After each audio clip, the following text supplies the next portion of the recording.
What would you do if a billionaire left you $0, but changed your life forever?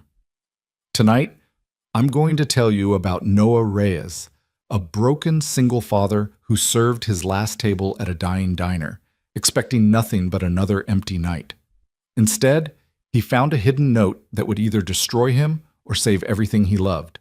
This is a story about kindness when no one's watching, about being tested when you're already at your breaking point, and about how sometimes the smallest gesture can echo across hundreds of lives. Stay with me until the very end and comment what city you're watching from. I want to see how far this story travels. The rain came down in sheets that November night, turning the cracked parking lot of Old Maple Diner into a constellation of shallow puddles that reflected the dying neon sign overhead. The O in open had been flickering for 3 years. Nobody had bothered to fix it. Nobody ever bothered with anything at Old Maple anymore. Inside, Noah Reyes moved between tables with the practiced efficiency of a man who had learned to make himself invisible. At 34, he looked older, lines carved deep around his eyes, shoulders that carried more than physical weight, hands that trembled slightly when he thought no one was looking. The white shirt he wore had been washed so many times the collar had gone soft and gray. His black pants had a small tear near the pocket that he'd stitched himself badly, using a YouTube tutorial at 2 in the morning while Mia slept. It was 11:47 p.m., 13 minutes until his shift ended. 13 minutes until he could drive home to the apartment where his 6-year-old daughter was sleeping, looked after by Mrs. Chen from 4B, who charged $20 a night, money he didn't have but borrowed anyway, adding to a debt that grew like a living thing, feeding on his exhaustion. The diner was nearly empty, just 3 tables left. The college kid in the corner booth had been nursing the same cup of coffee for 2 hours, textbooks spread across the table, her eyes red from crying or studying or both. Noah had already told her twice the coffee was on the house. She didn't need to know that he'd paid for it himself. At table 7, a trucker named Big Mike was finishing his 3rd plate of meatloaf, talking too loud about politics, his voice bouncing off the tired walls. Noah had learned to nod and smile, to agree without agreeing, to make everyone feel heard even when he was dying inside. And then there was the woman at table 12. She had walked in around 10:30, just as the dinner rush was fading into the late-night quiet. Noah had noticed her immediately, not because she was beautiful, though she was, in that sharp, expensive way that made you aware of every cheap thing around her, but because she didn't belong. Everything about her screamed money. The tailored black coat that probably cost more than his car, the leather briefcase that sat beside her like a sleeping guard dog, the way she held herself, spine straight, chin level, as if she'd never doubted her right to take up space in the world. She'd ordered pie, just pie, apple with coffee, black. She'd barely touched either. For over an hour she'd sat there, her hands folded on the table, her eyes following Noah as he moved through his closing routine. At first he thought maybe she was a health inspector, or maybe someone from corporate, though Old Maple didn't have a corporate, just Pete, the owner, who'd been threatening to sell for 5 years but never quite got around to it. Then he thought maybe she was a cop, or a lawyer, or someone official who would tell him something had gone wrong, that there was paperwork, that Mia... No. He couldn't let his mind go there, so he did what he always did. He smiled. He refilled her coffee even though she hadn't asked. He asked if everything was okay with her pie. She'd looked up at him with eyes that seemed to calculate something, some invisible equation, and said simply, "It's perfect." Her voice was measured, controlled, like someone who'd learned long ago that every word was a negotiation. Now, as the clock crept past midnight, she was the last one. Big Mike had left 10 minutes ago, pressing a $5 bill into Noah's hand and telling him to get something nice for the kid. The college girl had finally packed up, whispering thank you, so quietly Noah almost missed it. Just the woman in the expensive coat, still sitting, still watching. Noah approached slowly, pulling the check from his apron pocket. His feet ached, his back ached, everything ached. He'd worked 14 hours today, 6 at the warehouse loading dock, 8 at the diner. Tomorrow he'd do it again, and the day after that, and the day after that, until something broke. Until he broke. "Can I get you anything else, ma'am?" His voice was gentle, practiced. the voice of someone who'd learned that kindness sometimes paid better than efficiency. She looked up at him, and for a moment, something flickered across her face. Recognition, maybe, or satisfaction, or something else he couldn't name. "No, thank you." She reached for her briefcase, pulled out a wallet that was probably worth more than everything Noah owned. "The pie was lovely. You've been very attentive." "Just doing my job, ma'am." "Is that all it is?" She tilted her head slightly. "A job?" The question caught him off guard. Most customers didn't ask questions like that. Most customers didn't ask questions at all. He hesitated, unsure what she wanted. "I try to treat people the way I'd want to be treated. That's all." She nodded slowly, as if he'd confirmed something. Then she stood, gathering her coat and briefcase with practiced efficiency. She left 3 $20 bills on the table, exact change for a $7 check. No tip. Noah felt the familiar drop in his stomach, the little death that happened every time a table stiffed him. He knew it was stupid to expect tips, knew that people had their own problems, their own reasons. But God, he'd been counting on it. He'd been counting on every dollar tonight because Mia's school had sent home another notice about the field trip next week, and the fee was $35. And he'd promised her she could go, that she wouldn't be the only kid left behind again. "Thank you for coming in," he managed, his voice steady despite everything. "Drive safe." The woman paused at the door, rain visible beyond the glass, her hand on the handle. She turned back, and in the ugly fluorescent light, her face was unreadable. "You remember names, don't you?" she said. "Ma'am?" "The college girl. You called her Sarah, the truck driver. Mike, you remembered." Noah shrugged, uncomfortable with the observation. "Doesn't everyone?" Something that might have been a smile touched her lips. "No," she said quietly. "They don't." Then she was gone, disappearing into the rain and the night, leaving Noah alone in the empty diner with the smell of old coffee and the weight of another day survived, but not one. He moved mechanically through his closing routine. Cleared table 12. Stacked the dishes, wiped down the surface. The 320s went into the register. He tried not to think about the $35, about Mia's face when he'd have to tell her sorry, honey, maybe next time, even though they both knew next time never came. He lifted the plate where the pie had been, barely touched, and that's when he saw it. An envelope. Cream-colored, expensive paper, the kind you only saw at weddings or funerals or important legal documents. His name was written on the front in precise, elegant handwriting. For the waiter who remembers names. Noah's hand shook as he picked it up. His first thought was that it was a complaint, that he'd done something wrong, that this was how people delivered bad news now. His second thought was that it might be money, but he dismissed that immediately because people didn't leave tips in sealed envelopes, and anyway, she'd already left exact change, no tip, message clear. He looked around the empty diner as if someone might be watching, as if this were a test or a joke or a mistake. Then, because he had to know, because the not knowing would eat him alive for the rest of the night, he slid his finger under the seal and opened it. Inside was a single piece of cardstock, heavy and expensive, with words typed in a clean, professional font. "Noah Reyes, this is not charity, this is not pity, this is a proposal. I have been observing you tonight. I watched you pay for that girl's coffee with your own money. I watched you calm an angry man with patience you didn't have to give. I heard you on the phone with your daughter, Mia, right? Telling her you love her, that you'll be home soon, using the gentle voice of someone who knows that words can be shelter. I left no tip because I wanted to test something. I wanted to see if you would treat me differently when I walked out that door, if your kindness would crack. It didn't. You wished me a safe drive home even though I'd given you nothing. I need someone like you.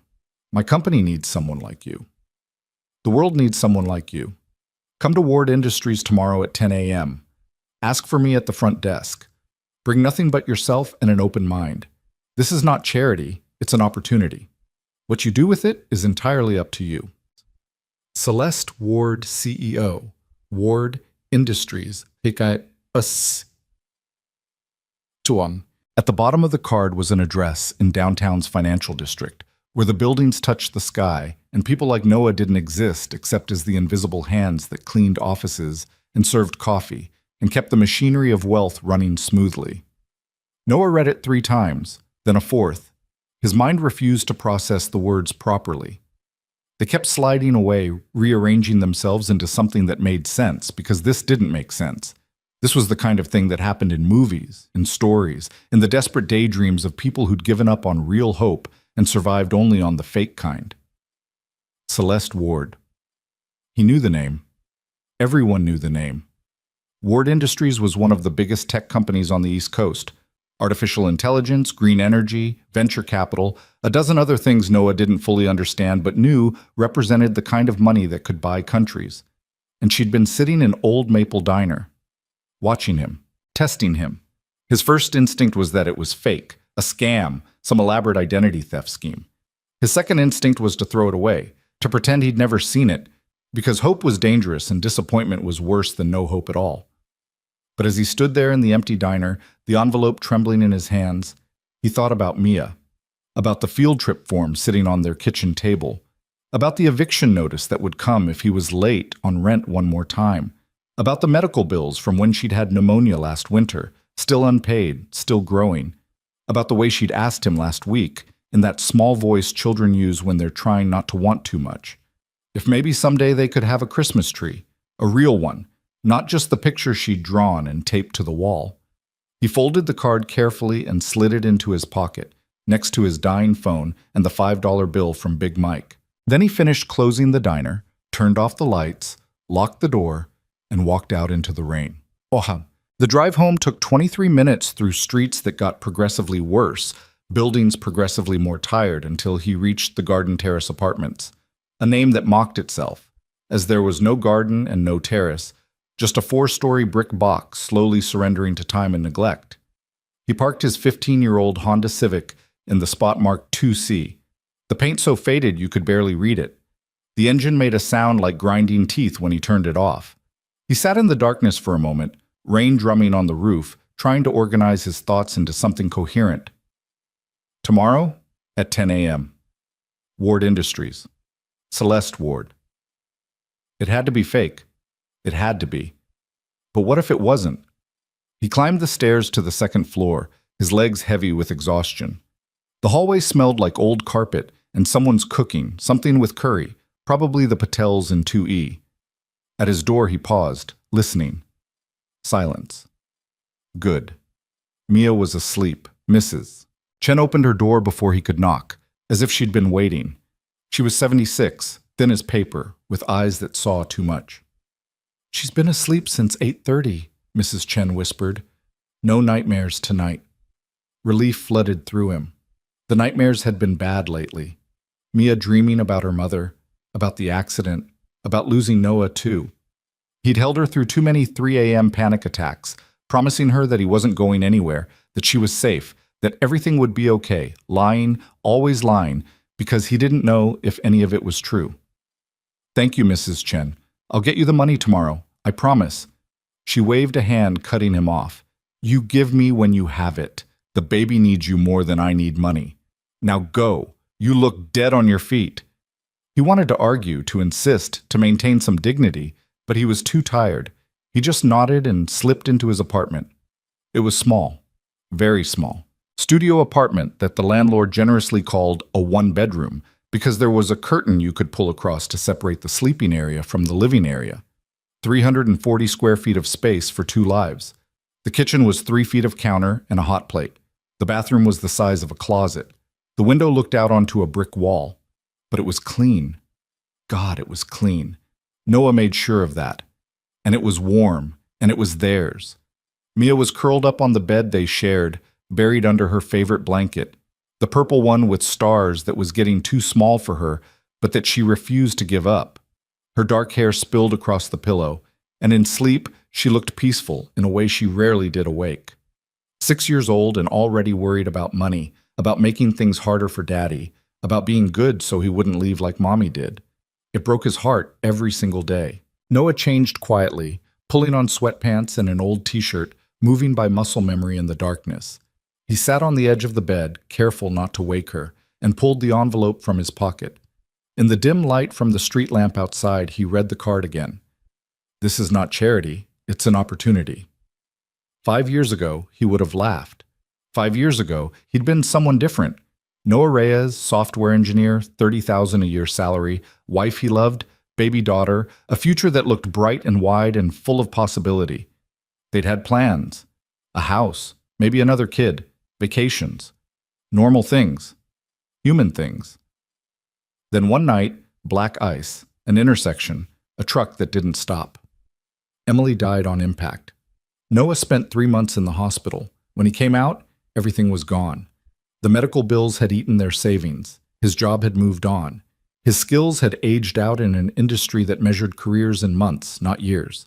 The settlement from the truck company had barely covered Emily's funeral. He'd tried to rebuild. God, he'd tried. Sent out hundreds of resumes, took online courses, networked.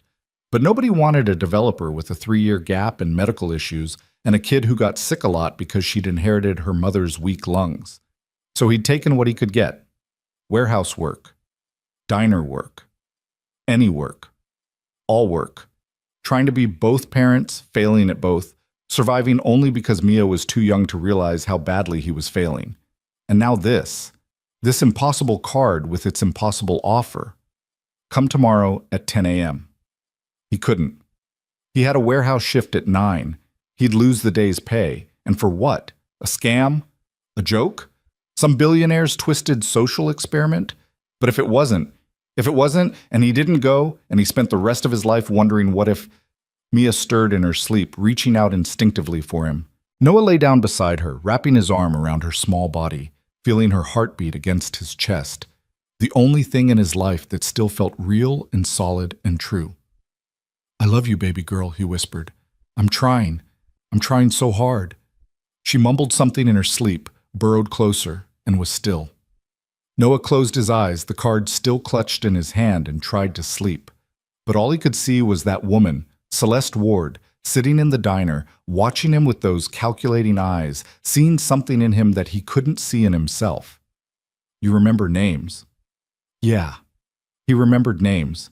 He remembered everyone who'd ever been kind to him, everyone who'd helped when they didn't have to, everyone who'd seen him as human instead of invisible.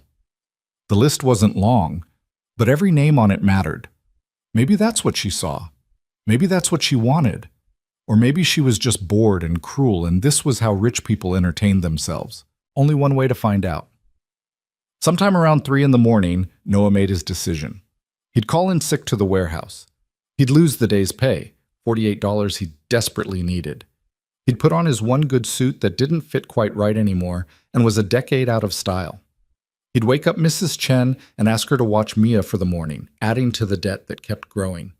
And he'd go to Ward Industries at 10 a.m., not because he believed, not because he had hope, but because Mia deserved a father who at least tried, even when trying felt like walking off a cliff in the dark, praying there'd be ground on the other side.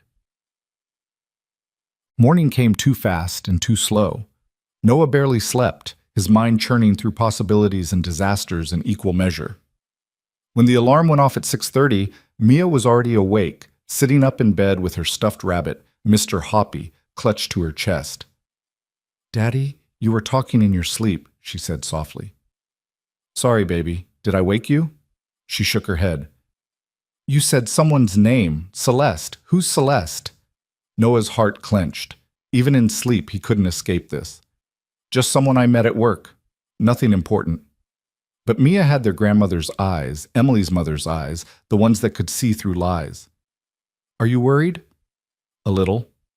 About money? God, she was 6. She shouldn't have to think about money. About grown-up stuff. You don't need to worry about it. She looked at him seriously, this small person who'd already learned too much about the world's sharp edges.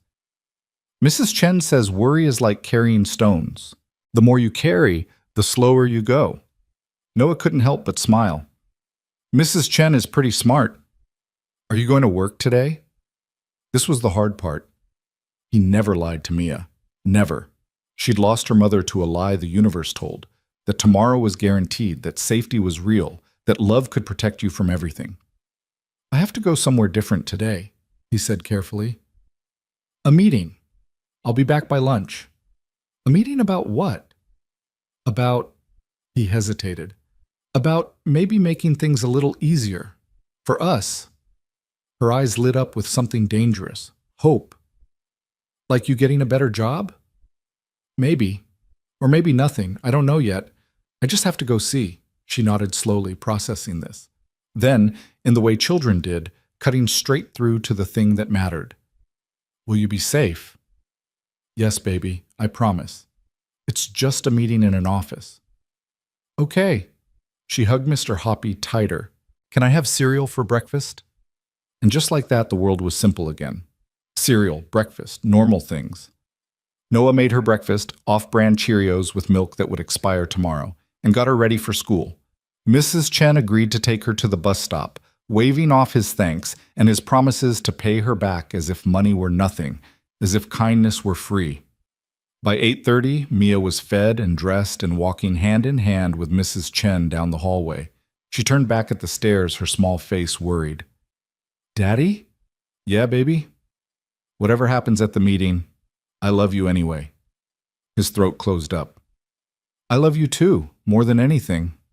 Then she was gone, and Noah was alone with the decision he'd made in the darkness, the card that still sat on the counter, and the suit hanging on the back of the bathroom door. He showered in water that ran cold after 2 minutes. He shaved with a razor that pulled more than cut. He put on the suit, dark blue, from Emily's funeral, smelling slightly of mothballs, and a white shirt that had a faded stain near the collar he hoped wasn't visible. In the mirror, he looked like someone playing dress-up, someone pretending to be the person he used to be.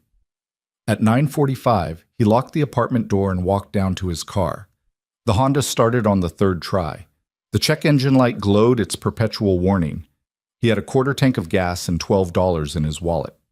The financial district was 20 minutes away in good traffic, 40 in bad. Noah drove carefully, aware that one mistake, one accident, one ticket he couldn't afford to pay would topple the whole precarious tower of his life. The buildings grew taller as he drove, glass and steel monuments to success and ambition and money. So much money that it became abstract, meaningless, a different language entirely. Noah's stomach twisted with each block. He didn't belong here. These were buildings for people who'd never worried about rent, who'd never had to choose between medicine and food, who'd never worn shoes with holes they covered with cardboard. Ward Industries occupied floors 40 through 52 of the Sterling Tower, a spike of silver glass that caught the morning sun and threw it back like a challenge. Noah parked in a public garage 3 blocks away because he couldn't afford the parking at the building, $25 for the first hour, and walked the rest of the way. The lobby was marble and gold and the quiet hum of wealth, a fountain in the center that probably cost more than his life. Security guards who watched him the way guards watched people who didn't belong. His hands were sweating. He approached the front desk where a young woman with perfect hair and perfect makeup and a perfect smile looked up from her computer. Good morning. Welcome to Sterling Tower. How can I help you? Noah's voice came out steady. He was proud of that. I have a meeting at Ward Industries, 10th floor, 10 o'clock. Name? Noah Reyes. She typed something, her smile never flickering. And who are you meeting with? This was the moment. This was where it would fall apart, where she'd look confused, where he'd realize it was all a mistake or a joke or a dream. Celeste Ward. The woman's fingers paused. She looked up at him, really looked, and something in her expression shifted. Surprise, maybe, or curiosity, or assessment. One moment, please. She picked up a phone, spoke quietly, listened, nodded.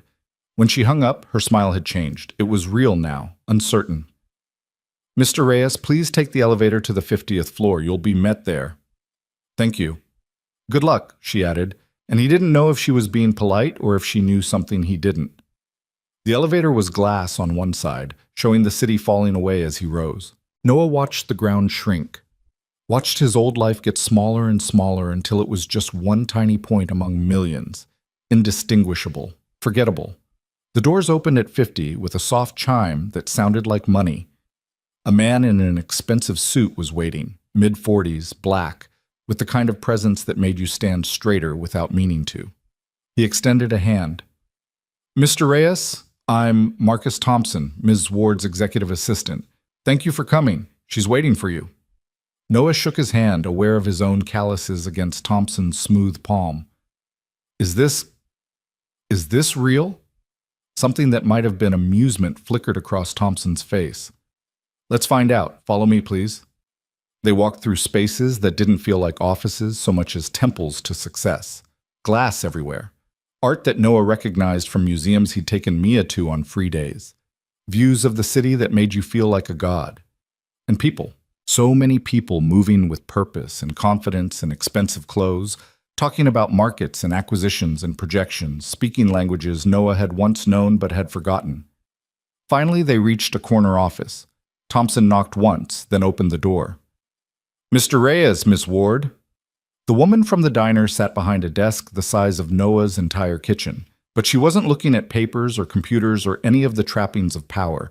She was looking at him with those same calculating eyes, seeing something he still couldn't name. "Thank you, Marcus.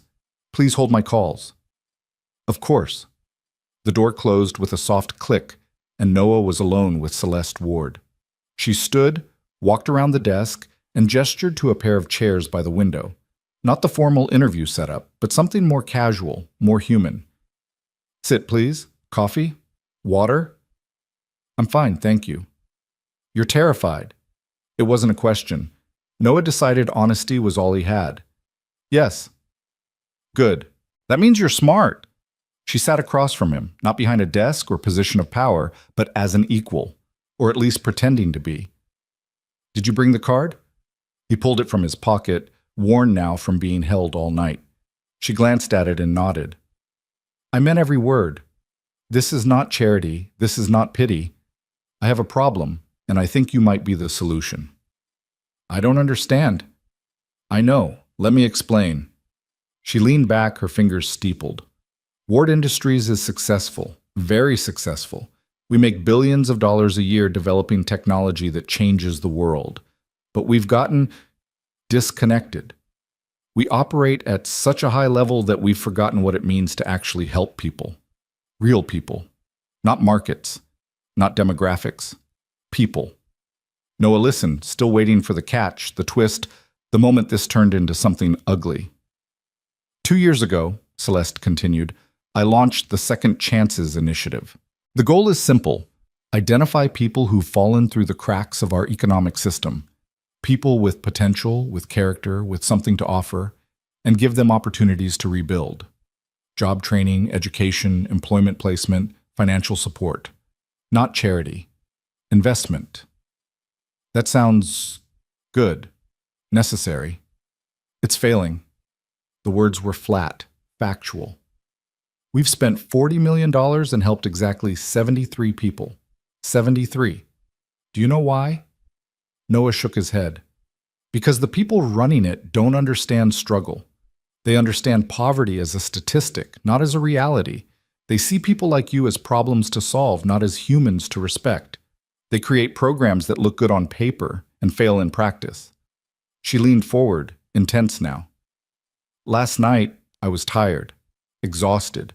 I'd spent 14 hours in meetings about the initiative, listening to consultants tell me what poor people need, and I realized none of them had ever been poor. None of them had ever worked 2 jobs. None of them had ever had to choose between rent and food. So I left. I got in my car and drove until I found the kind of place I used to know, when I was someone different. Noah's heart was pounding. You found my diner. I found you, and I watched you treat every single person with dignity. The girl who couldn't afford coffee. You paid for it yourself. The trucker who was angry and loud, you calmed him without condescension. Your daughter on the phone, the love in your voice. And then when I left you nothing, when I tested whether your kindness was transactional, you still wished me a safe drive home. She paused, letting the words land. I don't need another consultant, Noah. I don't need another expert with a degree who's never struggled. I need someone who understands what it means to be invisible. Someone who treats people like people, not problems. I need you. The silence stretched out. Noah's mind was racing, tripping over itself, trying to catch up. To do what, exactly? To run it, the Second Chances initiative. To be the community outreach director. To take everything we've built and make it actually work. He almost laughed. Would have if it weren't so absurd. I'm a waiter and a warehouse worker. I don't have any qualifications for... You have the only qualification that matters. You give a damn, and you know how to see people. I don't have a degree. I didn't even finish. I don't care about degrees. I care about character. I watched you demonstrate more character in 1 hour than most of my employees show in a career. Noah shook his head, overwhelmed. What would this even mean? What are you offering? Celeste pulled a folder from beneath her chair, placed it on the small table between them. Salary of $75,000 a year, full benefits, health, dental, vision, 4 weeks paid vacation, and a full scholarship to any school in the state for your daughter, Mia, right? The name hit him like a physical blow. How do you? You said her name on the phone last night. I remembered, because that's what we do, isn't it? We remember names. Noah opened the folder with shaking hands, saw the contract, saw the numbers that seemed impossible, obscene, life-changing, saw words like comprehensive health coverage and educational endowment and retirement benefits, things he'd stopped believing were real. Why? The word came out broken. Why me? You don't know me. You don't know if I can do this. I could be anyone. You could be my mother. Celeste's voice changed, became softer, more human. 35 years ago, my mother was a waitress in a diner just like yours. Single mother, 2 kids, working herself to death for pennies, and one night, a customer noticed, really noticed, saw her, helped her, changed everything. She stood, walked to the window, looking out over the city. That customer was the founder of this company. He gave my mother a job, not out of pity. Out of recognition that talent and character don't have prerequisites. My mother became one of the best executives this company ever had. And when she died 5 years ago, she made me promise something. Celeste turned back, and Noah saw tears in her eyes that she didn't bother to hide. She made me promise to keep looking, to keep seeing, to never let success make me blind. So yes, Noah Reyes, I sat in your diner and I tested you, and you passed. Not because you were trying to, but because being decent is just who you are, even when no one's watching, even when it cost you something. Noah couldn't speak. His throat was too tight, his chest too full. I'm not asking you to decide right now, Celeste said. Take the folder home, read the contract, think about it. Talk to Mia. Take a week if you need to. But know this, I'm serious. This is real. And if you say yes, you'll change hundreds of lives, maybe thousands, starting with your own. Noah looked down at the folder, at the impossible promise it contained. $75,000. Benefits. A scholarship. A life where Mia could just be a kid, where he could be home for dinner, where they could have a Christmas tree and medicine and shoes without holes. I need to think, he managed. Of course. This is too much, too fast. I need time. I understand. Marcus will give you his card. Call him when you decide, or don't. The offer stands either way. Noah stood on shaking legs. The city stretched out beyond the window, vast and indifferent, and suddenly, impossibly full of hope he didn't trust. Ms. Ward. Celeste, please. Celeste. Thank you. For seeing me, for even considering Noah. She smiled, and it transformed her face into something warm. I'm not doing you a favor. You'd be doing me one. Remember that. He left in a daze, barely aware of Marcus pressing a business card into his hand, barely aware of the elevator descending, barely aware of walking back to his car. The folder felt like it weighed nothing and everything. The contract inside might as well have been written in a foreign language for all the sense it made to his scrambled brain. He sat in his Honda, in the parking garage, and finally let himself shake. Let himself feel the enormity of what had just happened. Let himself imagine, just for a moment, saying yes.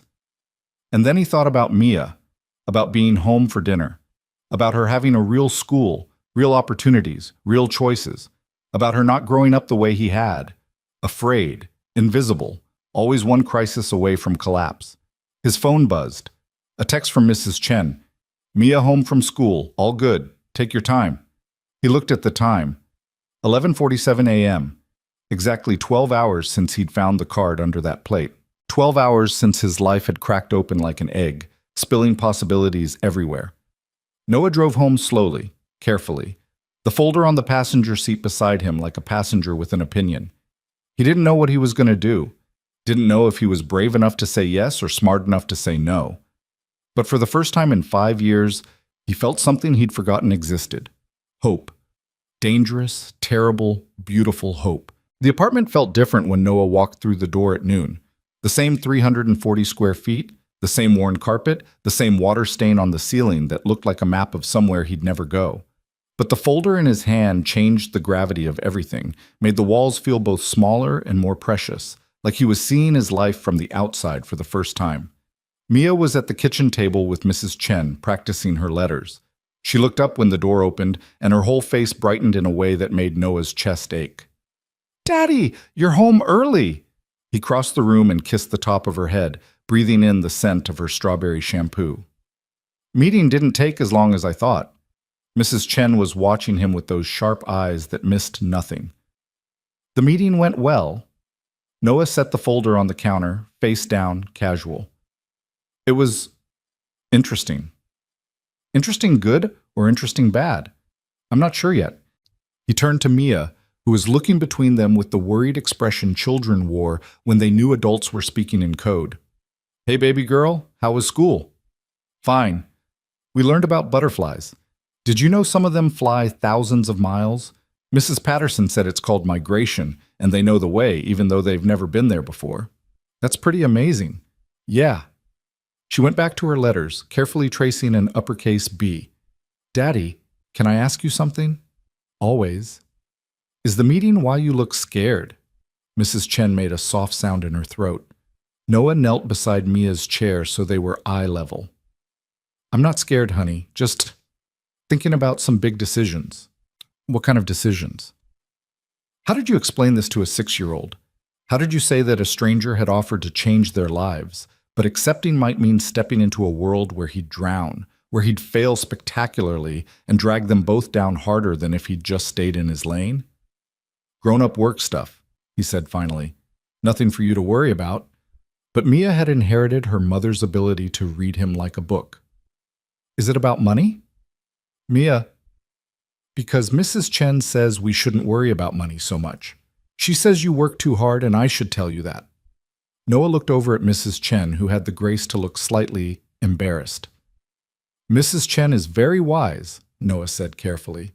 "But it's my job to worry about money so you don't have to." "But what if the thing you're deciding makes it so you don't have to worry so much?" The question was so direct, so perfectly aimed at the heart of everything that Noah couldn't find an answer that wasn't a lie. Mrs. Chen stood, gathering her things with practiced efficiency. "I should go. Let you two talk." She paused at the door, one hand on the frame, and looked back at Noah. "Whatever's in that folder, whatever decision you're making, trust yourself. You've kept this girl safe and loved for 5 years with nothing but will and heart. That counts for something." Then she was gone, leaving Noah alone with his daughter and the weight of impossible choices. Mia went back to her letters, but her concentration was fractured, her B's coming out lopsided. After a minute, she put down her pencil and looked at him with Emily's eyes, dark and serious and far too old for her face. "The field trip permission slip is due Friday," she said quietly. Noah's stomach dropped. He'd been so lost in the chaos of the past 12 hours that he'd completely forgotten. The $35. The promise he'd made. "I know, baby. I haven't forgotten. It's okay if I can't go." Her voice was small, practiced, the voice of a child who'd learned too young how to be disappointed gracefully. "Madison said field trips are boring anyway." "Madison's wrong. Field trips are important. You should go." "But you're going. I promise." The words came out with more certainty than he felt, because if he said yes to Celeste Ward's offer, $35 would become nothing, a rounding error, the kind of money he wouldn't even think about. But if he said no, if he let fear keep him safe and small, then $35 was still a crisis, still a choice between her field trip and keeping the lights on. That night, after Mia was asleep, Noah sat at the kitchen table and opened the folder. The contract was 23 pages long. He read every word, twice, looking for the trap, the catch, the fine print that would explain why this was too good to be true. But the language was clear, almost generous. $75,000 annual salary, full health benefits with no waiting period, 4 weeks paid vacation, performance bonuses up to 20%, and the scholarship, a full ride to any private school in the state, tuition, books, everything, renewable through high school. There was a job description, Community Outreach Director. Responsibilities included overseeing program development, client intake and assessment, partnership building with community organizations, budget management, staff supervision. It required building relationships with people who'd been forgotten by systems designed to help them. It required understanding struggle from the inside. It required being him. He found his old laptop, a dinosaur from his previous life that took 5 minutes to boot up, and searched for Celeste Ward. The results were overwhelming. Articles about her rise to CEO at 32, youngest in the company's history. Features about her aggressive expansion into green energy. Profiles calling her ruthless, visionary, brilliant, cold. A Forbes interview where she'd talked about her mother, the waitress who'd become an executive, the woman who'd taught her that talent had nothing to do with pedigree. It was all real. This wasn't a scam. Celeste Ward had sat in his diner, watched him work, and decided he was worth betting on. The question was whether he could bet on himself. He looked around the apartment, the peeling paint, the furniture from thrift stores, the crayon drawing of a Christmas tree taped to the wall because they couldn't afford a real one. Then he looked at Mia, sleeping peacefully in their shared bed, her small chest rising and falling, Mr. Hoppy clutched in her arms. What kind of father would he be if he said no? If he chose fear over possibility, safety over hope? But what kind of father would he be if he said yes and failed? If he proved that people like him didn't belong in those glass towers? If he lost this chance and ended up worse off than before? Noah pulled out his phone and stared at Marcus Thompson's business card. It was nearly midnight, too late to call, too early to know what he'd say if he did. His phone buzzed with a text. Unknown number. This is Celeste. I know you're awake, thinking in circles. Stop. The only wrong answer is the one based on fear. Sleep on it. CW. He stared at the message for a long time. Then, because he didn't know what else to do, he replied, How did you get my number? Her response came immediately. Marcus is very thorough. Also, your phone bill is 3 months overdue. One of the first things we'll fix if you say yes. Now go to sleep. Despite everything, Noah smiled. Then he turned off the phone, climbed into bed beside his daughter, and tried to rest. The next morning, he made his decision. He called Marcus Thompson at 8 a.m. before he could change his mind, before fear could talk him out of it. Mr. Thompson, this is Noah Reyes. I'd like to accept the position. There was a pause, then something that sounded like satisfaction in Thompson's voice. Excellent choice, Mr. Reyes. Can you come in this afternoon? We'll need to handle paperwork, run a background check, discuss start date. Say 2 o'clock? I work at the warehouse until 6. Not anymore, you don't. Call them. Give notice. We'll pay you through the transition. It was that simple. That fast. One phone call, and his life changed direction like a car taking a turn too sharp, tires squealing, hoping the physics worked out. Noah spent the rest of the morning in a daze. He called the warehouse, told them he was giving his 2 weeks' notice. His supervisor, a decent man who'd always treated him fairly, sounded genuinely happy for him. He called Pete at the diner, got his voicemail, left a stumbling message about moving on, thanking him for the opportunity. He didn't mention where he was going or why. It felt too fragile still, too likely to shatter if he spoke it out loud. At 1:30, he put on his funeral suit again and took Mia to Mrs. Chen's apartment. I have to go back to that office, he told Mia, kneeling in the hallway outside 4B. This is important, okay? This is about making things better for us. Are you going to take the job? Her eyes were wide, hopeful, scared. I already did. Really? Her whole face transformed. Really, really? Really, really. But it's going to be different, baby.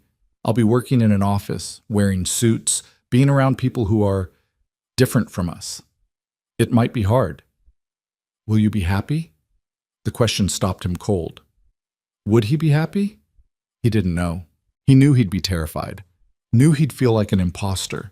Knew every day would be a battle against his own certainty that he didn't belong.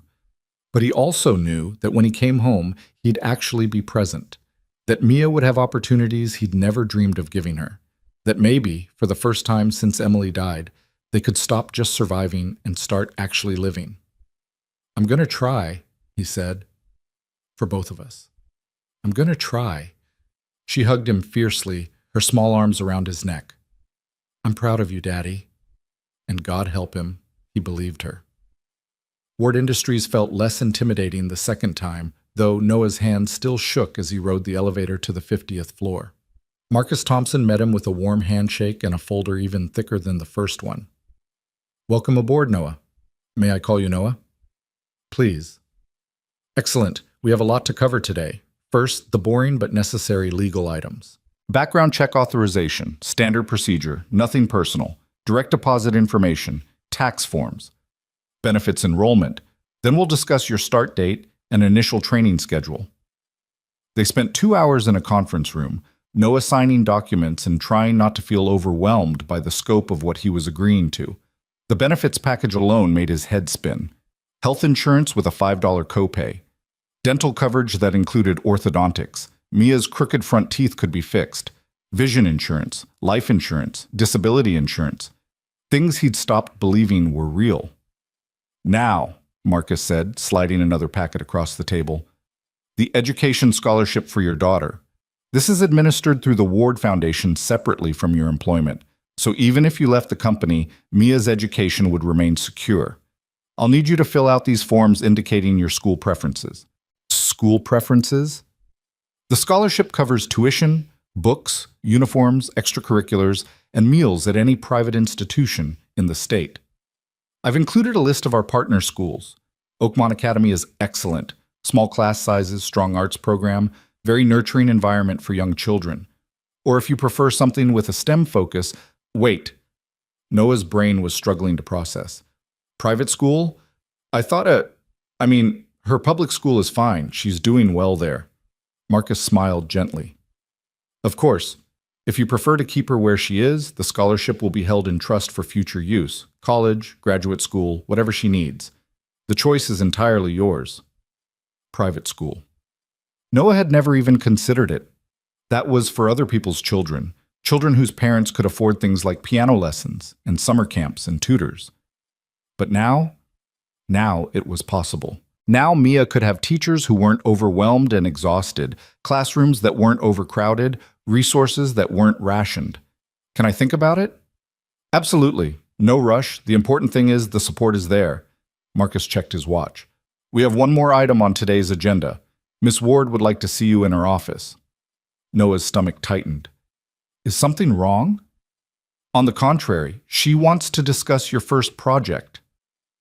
Celeste's office looked different in afternoon light, warmer somehow, less intimidating. She was on the phone when Marcus led Noah in, speaking rapid fire about quarterly projections and market positioning. She gestured for Noah to sit, finished her conversation with crisp efficiency, and hung up. "Noah, how are you feeling?" "Honestly, terrified." She laughed, and it was genuine. "Good.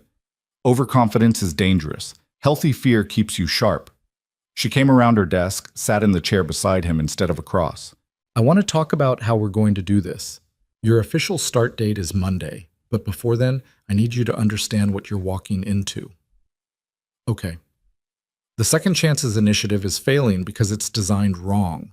We've been trying to help people from the top down, creating programs we think they need instead of asking what they actually need. Your job is to flip that model. Talk to the people we're supposed to be helping, listen to them, build programs around their reality, not our assumptions. Noah nodded slowly. That makes sense. Here's the challenge. My board and my executive team think this is a waste of money. They want to shut it down.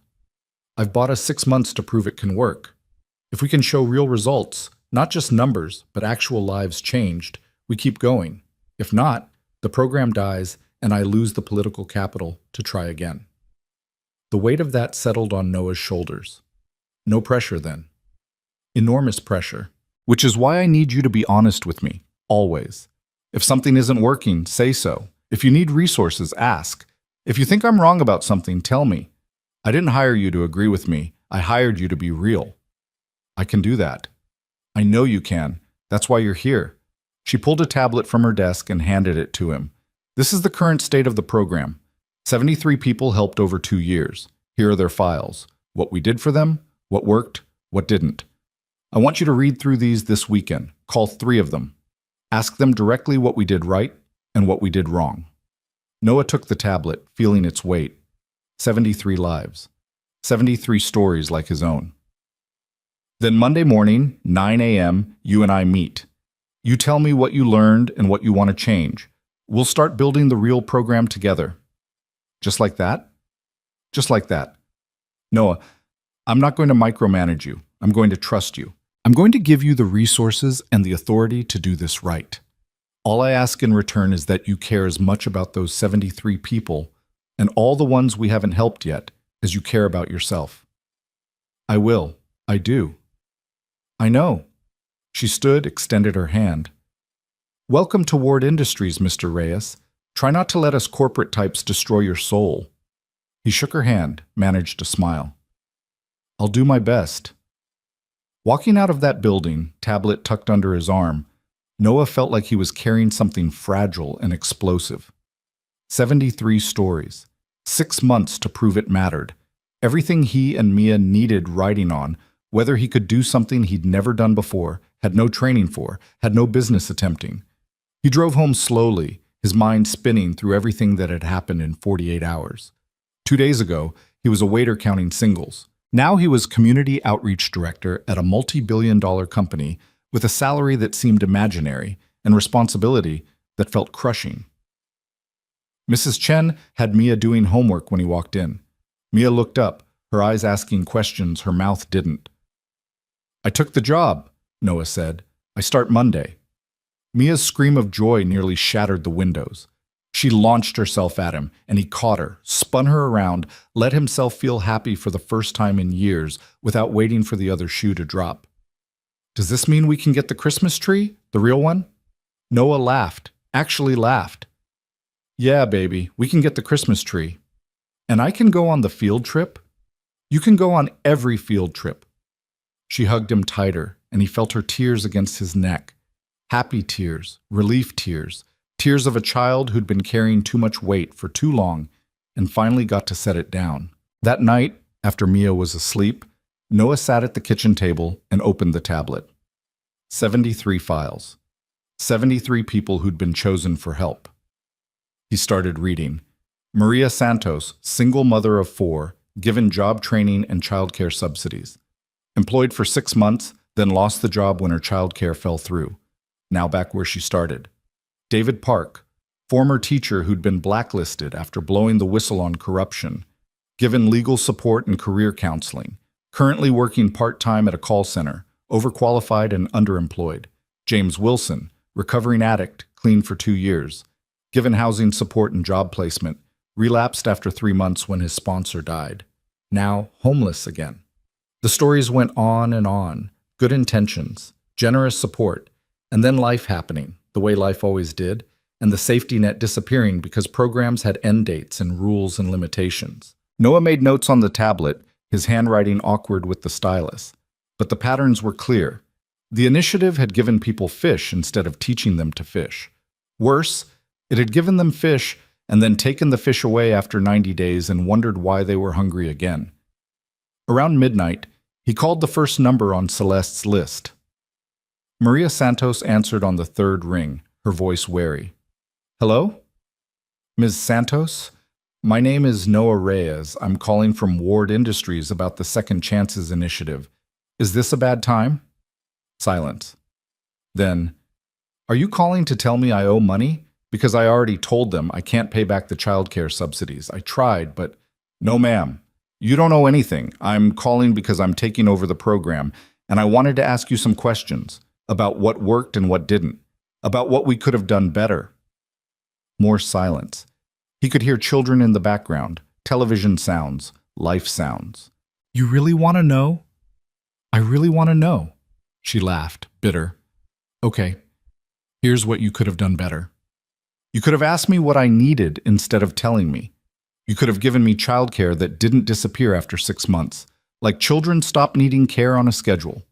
You could have understood that one bad day, one sick kid, one car breakdown could destroy everything. You could have treated me like a human being instead of a project with a deadline. Noah wrote furiously, his heart pounding. That's exactly what I needed to hear. What would have actually helped? Long-term support, flexible support. Someone who checked in and adjusted when life got complicated instead of just cutting me off. And community, other people going through the same thing. We could have helped each other if you'd connected us instead of treating us like we're all in competition for scraps. They talked for 40 minutes. By the end, Maria was crying, and so was Noah. You're really going to change it? She asked. I'm going to try. I promise I'm going to try. Then do one thing for me. Remember that we're not broken. We're not failures. We're people who got knocked down by a system that wasn't designed for people like us. If you remember that, you'll do okay.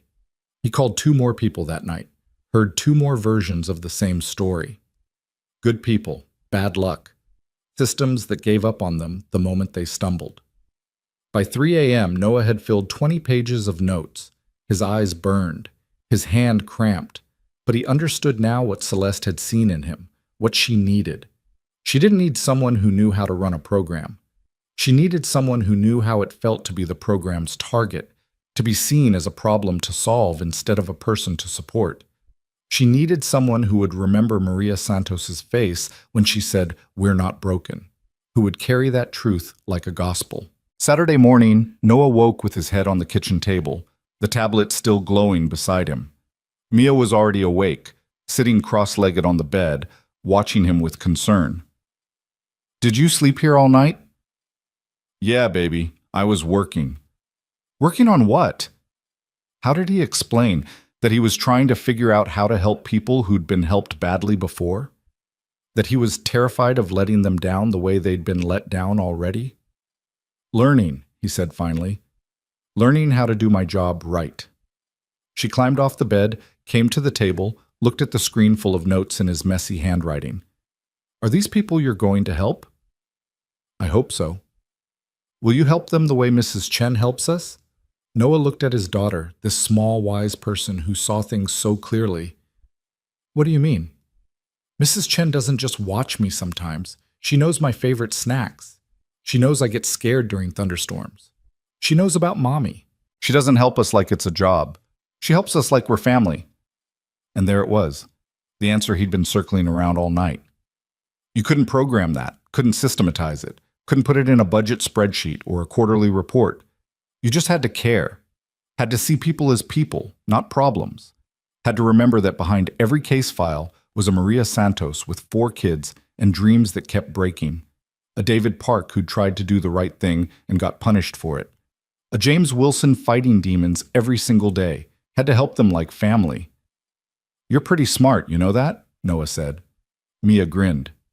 "Mrs. Chen says I get it from you." Sunday. Noah spent the whole day with Mia. They walked to the park, the one with the broken swings that the city kept promising to fix. They got ice cream from the bodega, single scoops, because he still couldn't quite believe the money was real, couldn't quite let himself spend freely yet. They lay on the grass and watched clouds drift by, and Mia pointed out shapes while Noah tried not to think about Monday, about walking into that glass tower and pretending he belonged there. "Daddy?" Mia's voice was soft. "Are you going to be different now?" "Different how?" "Like, are you going to be busy all the time? Are you going to forget stuff?" Madison's dad got a new job and now he's always on his phone and he missed her dance recital. Noah's chest tightened. "I promise I won't forget. The whole point of this job is so I can be there more, not less." "Okay." She was quiet for a moment. "I'm scared." "Of what?" "That it won't be real. That something will go wrong and we'll have to go back to the way things were. And it will hurt more because we thought it was going to be different." He pulled her close, this small person who'd already learned that hope was dangerous, that good things didn't last, that the universe was not kind to people like them. "I'm scared too," he admitted. "But we're going to try anyway, because that's what brave people do. They try even when they're scared." "Is that what Mommy would say?" Noah's throat closed. They didn't talk about Emily much anymore. It hurt too much. But now he forced himself to remember, to channel the woman who'd believed in him when he was just a broke college kid with more dreams than sense. Your mom would say that fear is just love in a scary mask, that being afraid means you care about something enough to worry about losing it, and she'd tell us to hold hands and jump together. Mia looked up at him, Emily's eyes in her small face. Then let's jump, Daddy. Monday morning arrived with October rain and the kind of cold that promised winter was coming. Noah stood in front of his closet, if you could call a corner with a hanging rod a closet, and stared at his one suit. It looked even worse in daylight. The pants were a little short. The jacket sleeves showed too much wrist. The whole thing screamed, "I don't belong here." He put it on anyway. Mia watched from the bed, already dressed for school. "You look handsome." "I look ridiculous." "You look like someone important." God, he loved her. "What if I mess this up?" Then you'll figure it out. That's what you always do." She said it with such confidence, such absolute faith that Noah almost believed it. He kissed her goodbye, left her with Mrs. Chen, and drove downtown through traffic that seemed determined to make him late. The parking garage, the elevator, the lobby, it all felt surreal, like he was playing a role in a movie about someone else's life.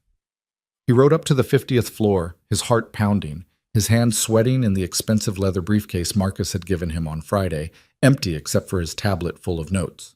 Marcus met him at the elevator. "Good morning, Noah. Ready for your first day?" "No." "Perfect. The best ones never are. Come on, Celeste is waiting." Celeste's office was exactly as he remembered, but this time there were other people there. 6 of them, sitting around the conference table, looking sharp and successful, and like they belonged in rooms like this. They all turned when Noah entered, their expressions ranging from curious to skeptical to openly hostile. "Everyone," Celeste said, standing, "this is Noah Reyes, our new community outreach director. Noah, this is your team." His team. The words didn't compute. He'd never had a team. He'd barely had coworkers who acknowledged his existence. For the next hour, Celeste walked him through the organizational structure. His team consisted of 3 case managers, 2 administrative assistants, and 1 data analyst. They'd all been working on the initiative for over a year, implementing the programs that had failed to help more than 73 people, and now he was their boss. The hostility made sense now. He was the outsider, the nobody, the waiter who'd somehow convinced the CEO to give him a 6-figure job and authority over people with master's degrees and years of experience. When the introductions were done, Celeste stood. "I'll let you all get acquainted. Noah, I want you in my office at 3 p.m. Bring your recommendations." Then she was gone, leaving Noah alone with 6 people who clearly thought he was a joke. The silence stretched uncomfortably. Finally, a woman in her 40s with severe glasses and perfect hair spoke up. "So, you're going to save the program?" Her name was Patricia. Patricia Huang, Senior Case Manager, MBA from Wharton, 7 years at Ward Industries. Her voice dripped with condescension. "I'm going to try," Noah said evenly. "With what qualifications exactly?" "I looked at your file. High school diploma. No relevant experience, no management background. Just a good story and a sympathetic CEO." The others watched, waiting to see how he'd respond. This was a test, maybe the real test. Noah could have defended himself, could have gotten angry, could have pulled rank and reminded them that whether they liked it or not, Celeste had put him in charge. Instead, he told them the truth. "You're right. I don't have qualifications. I have perspective. I spent this weekend calling the people we've helped. Maria Santos, David Park, James Wilson. I asked them what we did wrong. Want to know what they said?" Patricia's expression didn't change. "Enlighten us." "They said we treated them like problems to solve instead of people to support. They said we gave them help on our timeline instead of their reality. They said we abandoned them the moment they stumbled, and they were right. Everything you've built here is generous and well-intentioned and completely wrong." The room went silent. Someone gasped. Patricia's face flushed red. "How dare you? I'm not criticizing you personally. I'm saying the approach is flawed. And starting today, we're going to fix it. Together. Because here's what I do have. I know what it's like to be on the other side. To be the person who needs help. To be invisible. And I know that people like Maria and David and James don't need our pity. They need us to actually listen." He pulled out his tablet, brought up his notes. So here's what we're going to do. We're going to redesign everything, from the ground up. And we're going to do it by asking the people we're supposed to be helping what they actually need, not what we think they need, what they need. Patricia stood abruptly. This is absurd. I won't. You won't what? Noah's voice was quiet but firm. You won't try something different? Because what we've been doing isn't working. 73 people in 2 years. That's not a success. That's a failure with good PR. For a long moment, Patricia just stared at him. Then, slowly, she sat back down. Fine. What's your plan? And just like that, Noah stopped being a waiter pretending to be someone else. He became what Celeste had hired him to be. Someone who gave a damn and wasn't afraid to say so. The plan Noah laid out that morning was simple in concept, revolutionary in execution. They would stop treating the Second Chances Initiative like a charity dispensing predetermined aid packages and start treating it like what it should have been from the beginning, a partnership with people who knew exactly what they needed to rebuild their lives, if only someone would listen. Over the next 2 weeks, Noah's team conducted 53 interviews with people who'd been through the program. They met them in coffee shops, in parks, in their homes, anywhere they felt comfortable. Noah insisted on being present for every single one, taking notes in his cramped handwriting, asking follow-up questions that made Patricia raise her eyebrows, but eventually nod in understanding. The data analyst, a quiet man named Robert Chen, compiled the results into a presentation that Noah and Celeste reviewed on a rainy Thursday afternoon. The patterns were damning. 92% of participants said the program had helped initially, but failed to provide sustained support. 87% said they felt judged rather than supported.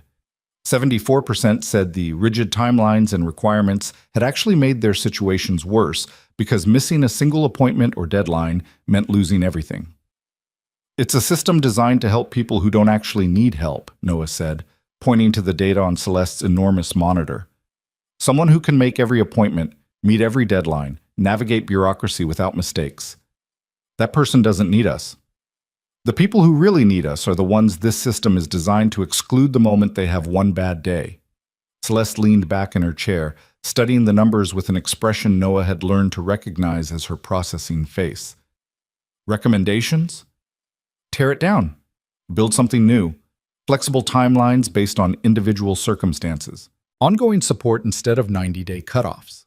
Peer networks so participants help each other instead of competing for resources. And most importantly, let them tell us what they need instead of us deciding for them. Budget implications? Higher per person cost, but better outcomes. We help fewer people initially, but actually help them. Build momentum, prove it works, then scale. The board will hate it. The board already thinks the program is a waste of money. Let's prove them wrong with results instead of trying to please them with numbers that don't mean anything. Celeste smiled, the sharp smile of someone who just decided to take a risk.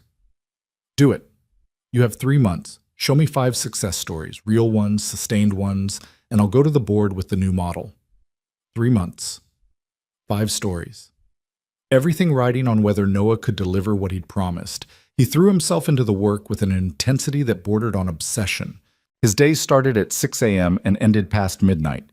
He rebuilt the intake process from scratch, removing the dozens of forms and requirements that had turned asking for help into a second job. He created a peer mentorship program pairing current participants with those who'd successfully rebuilt their lives. He negotiated partnerships with employers willing to offer flexible hours and second chances.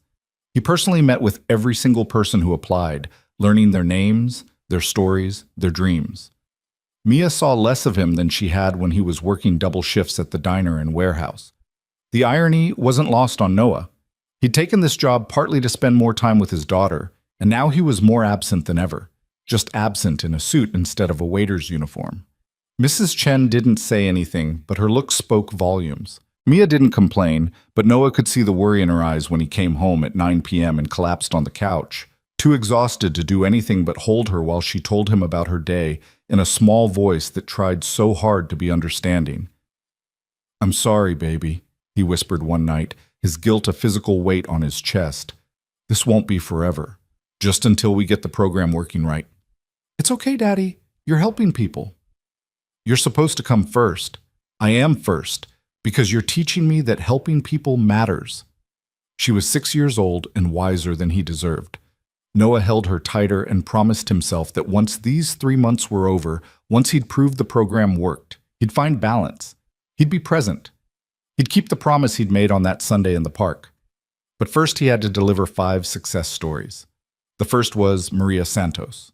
Noah had stayed in touch with her since that midnight phone call, and when he reached out about rejoining the program under the new model, she'd been skeptical. "Why should I trust you? I trusted before." "Because this time you're in charge. You tell me what you need, you set the timeline. You decide what success looks like. I'm just here to provide resources and get out of your way." It had taken 3 more conversations, but eventually Maria agreed. The program provided long-term childcare subsidies with no arbitrary cutoff date, flexible job training that worked around her kids' schedules, and connection to a network of other single mothers facing similar challenges. Within 6 weeks, she had a stable job with benefits and a support system that didn't disappear the moment funding periods ended.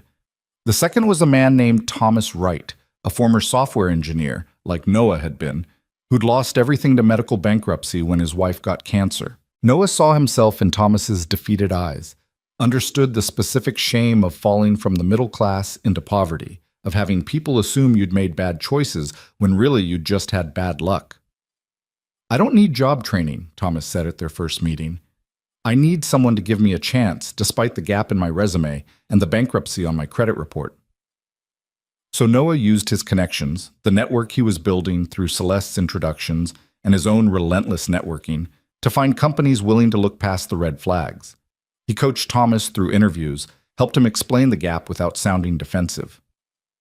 3 months after joining the program, Thomas accepted a job offer at a fintech startup making $70,000 a year. The third, fourth, and fifth stories came faster. A recovering addict who needed housing stability before he could maintain sobriety. A former teacher blackballed from education who needed help pivoting to corporate training. A young mother who'd aged out of foster care with no support system who needed everything: housing, childcare, job skills, and most importantly, someone who believed she could succeed. Each success built Noah's confidence and his team's buy-in. Patricia stopped questioning his decisions and started actively contributing ideas. Robert Chen's data showed that while they were serving fewer people than the old program, retention rates were 94% compared to 31% before. The costs per person were higher, but the outcomes were incomparably better. Celeste scheduled the board presentation for a Tuesday in late January, almost exactly 3 months after Noah's first day. The night before, Noah sat in his apartment reviewing his presentation for the 100th time while Mia slept. His hands were shaking. This was it. Everything came down to whether he could convince a room full of wealthy executives that the program deserved to continue. His phone buzzed. A text from Celeste. "Stop overthinking. You know this inside out. Tell them what you told me. Make them see the people, not just the numbers. You've got this. CW." Noah didn't sleep that night. At 5 a.m., he gave up trying and went for a run through streets still dark and empty. The cold air burned his lungs, cleared his head, reminded him why this mattered. Somewhere in this city, Maria Santos was getting ready for work at a job she could keep because they'd supported her properly. Thomas Wright was writing code again. James Wilson was 6 months sober with stable housing. 5 people whose lives were measurably better because someone had actually listened to what they needed. That had to count for something. The board meeting was at 10 a.m. in a conference room on the 52nd floor that Noah had never seen before. Floor-to-ceiling windows overlooking the city. A table that could seat 20. Chairs that probably cost more than his car. 12 board members in suits that made Noah's finally replaced wardrobe still look cheap by comparison. Celeste sat at the head of the table, her expression neutral, giving him nothing. Marcus had coached him. The board was split. 6 members supported the initiative, 5 wanted it killed, 1 was undecided. That one vote would determine everything. The undecided voter was a woman named Margaret Vance, 63, old money, reputation for being ruthlessly practical. She'd made her fortune in manufacturing, built an empire through efficiency and cost-cutting. She saw Ward Industries through the lens of quarterly returns and shareholder value. She was the person Noah had to convince. "Mr. Reyes," the board chairman said, his voice professionally courteous and utterly cold. You have 20 minutes to present your case for continuing the Second Chances initiative. 20 minutes to justify $40 million. 20 minutes to prove that people like him deserved investment. 20 minutes to save something that mattered. Noah stood, connected his laptop to the display, and took a breath. 3 months ago, I was a waiter at a diner making $16,000 a year. I know exactly what it's like to be the demographic this program serves because I was that demographic. I know what it's like to be invisible, to be reduced to statistics, to be told you're not worth the investment. So I'm not going to talk to you about ROI or efficiency metrics or any of the language you're comfortable with. I'm going to tell you about 5 people whose lives changed because someone finally got this right. Margaret Vance raised an eyebrow. Several board members shifted uncomfortably. Celeste's expression didn't change, but Noah thought he saw the hint of a smile. He clicked to the first slide. Maria Santos and her 4 children smiling at the camera. This is Maria, single mother, working 3 part-time jobs, drowning. The old program gave her 6 months of childcare subsidies and job training. When the 6 months ended, her childcare fell through, she missed work, she lost her job.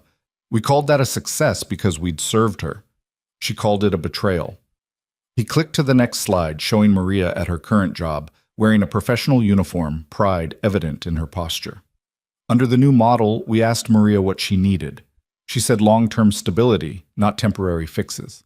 We provided open-ended childcare support, connected her to other single mothers facing the same challenges, gave her job training that worked around her life instead of demanding her life work around us. Result?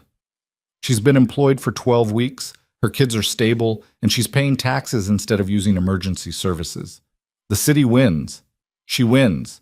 Everyone wins.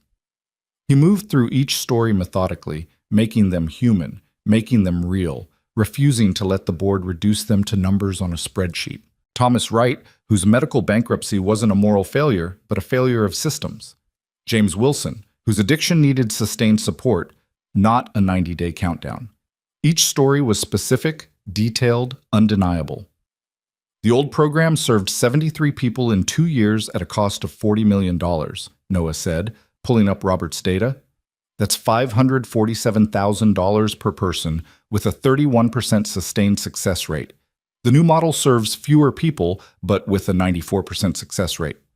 Within 3 years, each person we help successfully will have paid back their investment through taxes alone, not to mention reduced emergency service usage, reduced incarceration rates, and increased economic activity. Margaret Vance leaned forward. How do you scale that? We can't spend $500,000 per person if we want to help thousands. This was the crucial question. Noah had known it was coming.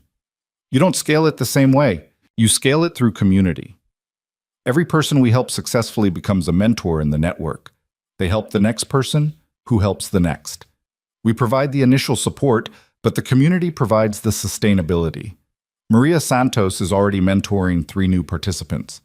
Thomas Wright is teaching coding classes to other people trying to break back into tech. The program becomes self-reinforcing.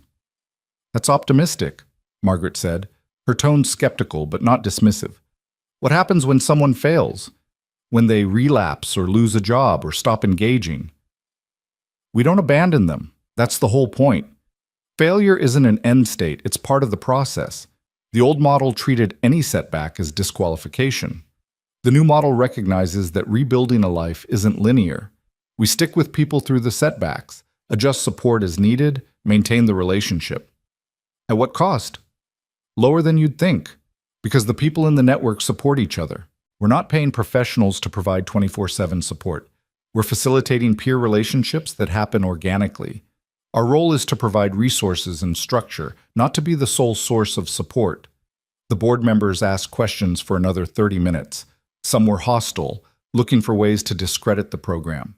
Some were genuinely curious about logistics and scalability. Margaret Vance asked the hardest questions, pushing Noah to defend every assumption, every projection, every claim. He answered them all honestly, admitting when he didn't know something, explaining his reasoning, always bringing it back to the people. Not demographics, not statistics. Maria, Thomas, James, and the others whose names he knew, whose children he'd met, whose dreams he'd listened to. Finally, the chairman called for a vote. All in favor of continuing the Second Chances initiative under Mr. Reyes's proposed model? 6 hands went up immediately. The supporters. 5 remained down. The opposition. Everyone looked at Margaret Vance. She sat perfectly still, her face revealing nothing, her hands folded on the table in front of her. The silence stretched out, seconds becoming eternities. Then, slowly, deliberately, she raised her hand. 7 in favor, 5 opposed. The motion passes. The Second Chances initiative will continue. Relief flooded through Noah so intensely he thought his legs might give out. Celeste was smiling now, openly, that rare, genuine smile that transformed her whole face. "Thank you, Mr. Reyes," the chairman said. "The board looks forward to your progress reports." The meeting ended. Board members filed out, some stopping to shake Noah's hand, others ignoring him completely. Margaret Vance approached last, studying him with sharp eyes. "You did well, but don't get comfortable.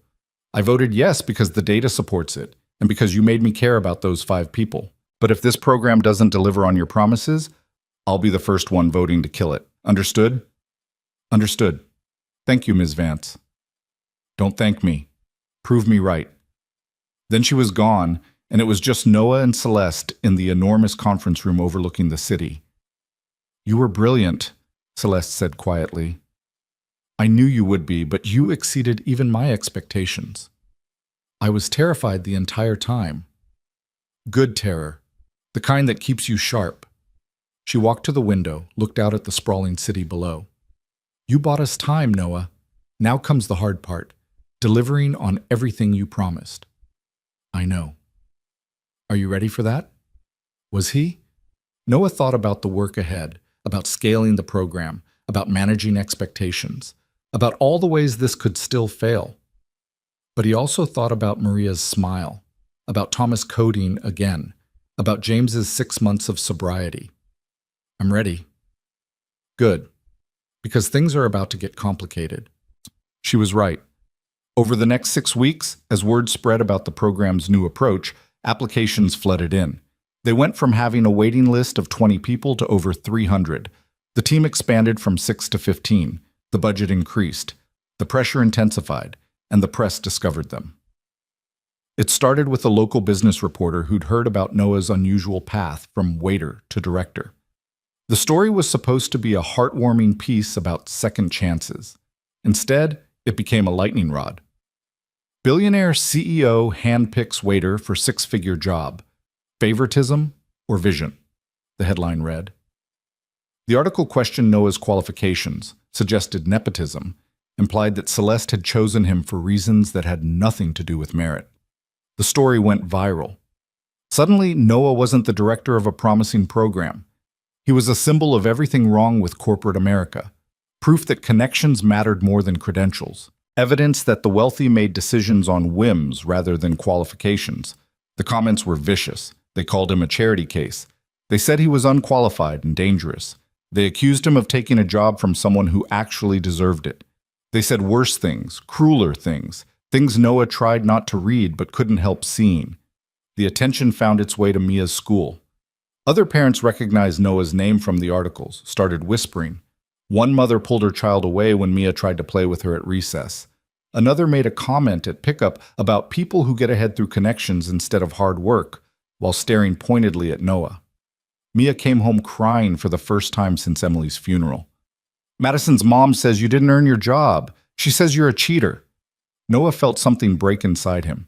He'd endured poverty, exhaustion, the grinding humiliation of being invisible. But watching his daughter pay the price for his choices was unbearable. That night, after Mia finally cried herself to sleep, Noah called Celeste. It was 11 p.m., but she answered on the first ring. "I saw the articles," she said before he could speak. "I'm sorry, Noah. This is my fault. I should have anticipated. I can't do this to her." His voice was raw. "Mia is being bullied because of me, because I took this job, because other people think I don't deserve it." "What are you saying?" "I'm saying maybe they're right. Maybe I am a charity case. Maybe I am in over my head. Maybe the best thing I can do for Mia is walk away before this gets worse." Silence on the other end. Then, Can I come over? What? Now? Yes, now. What's your address? Noah gave it to her, too tired to argue. 20 minutes later, there was a knock on his door. Celeste Ward, Billionaire CEO, standing in the hallway of Garden Terrace Apartments at 11:30 at night, looking as out of place as a diamond in a junkyard. She was carrying a bag. Can I come in? Noah stepped aside. She entered the tiny apartment, taking in the cramped space, the worn furniture, the crayon drawing still taped to the wall.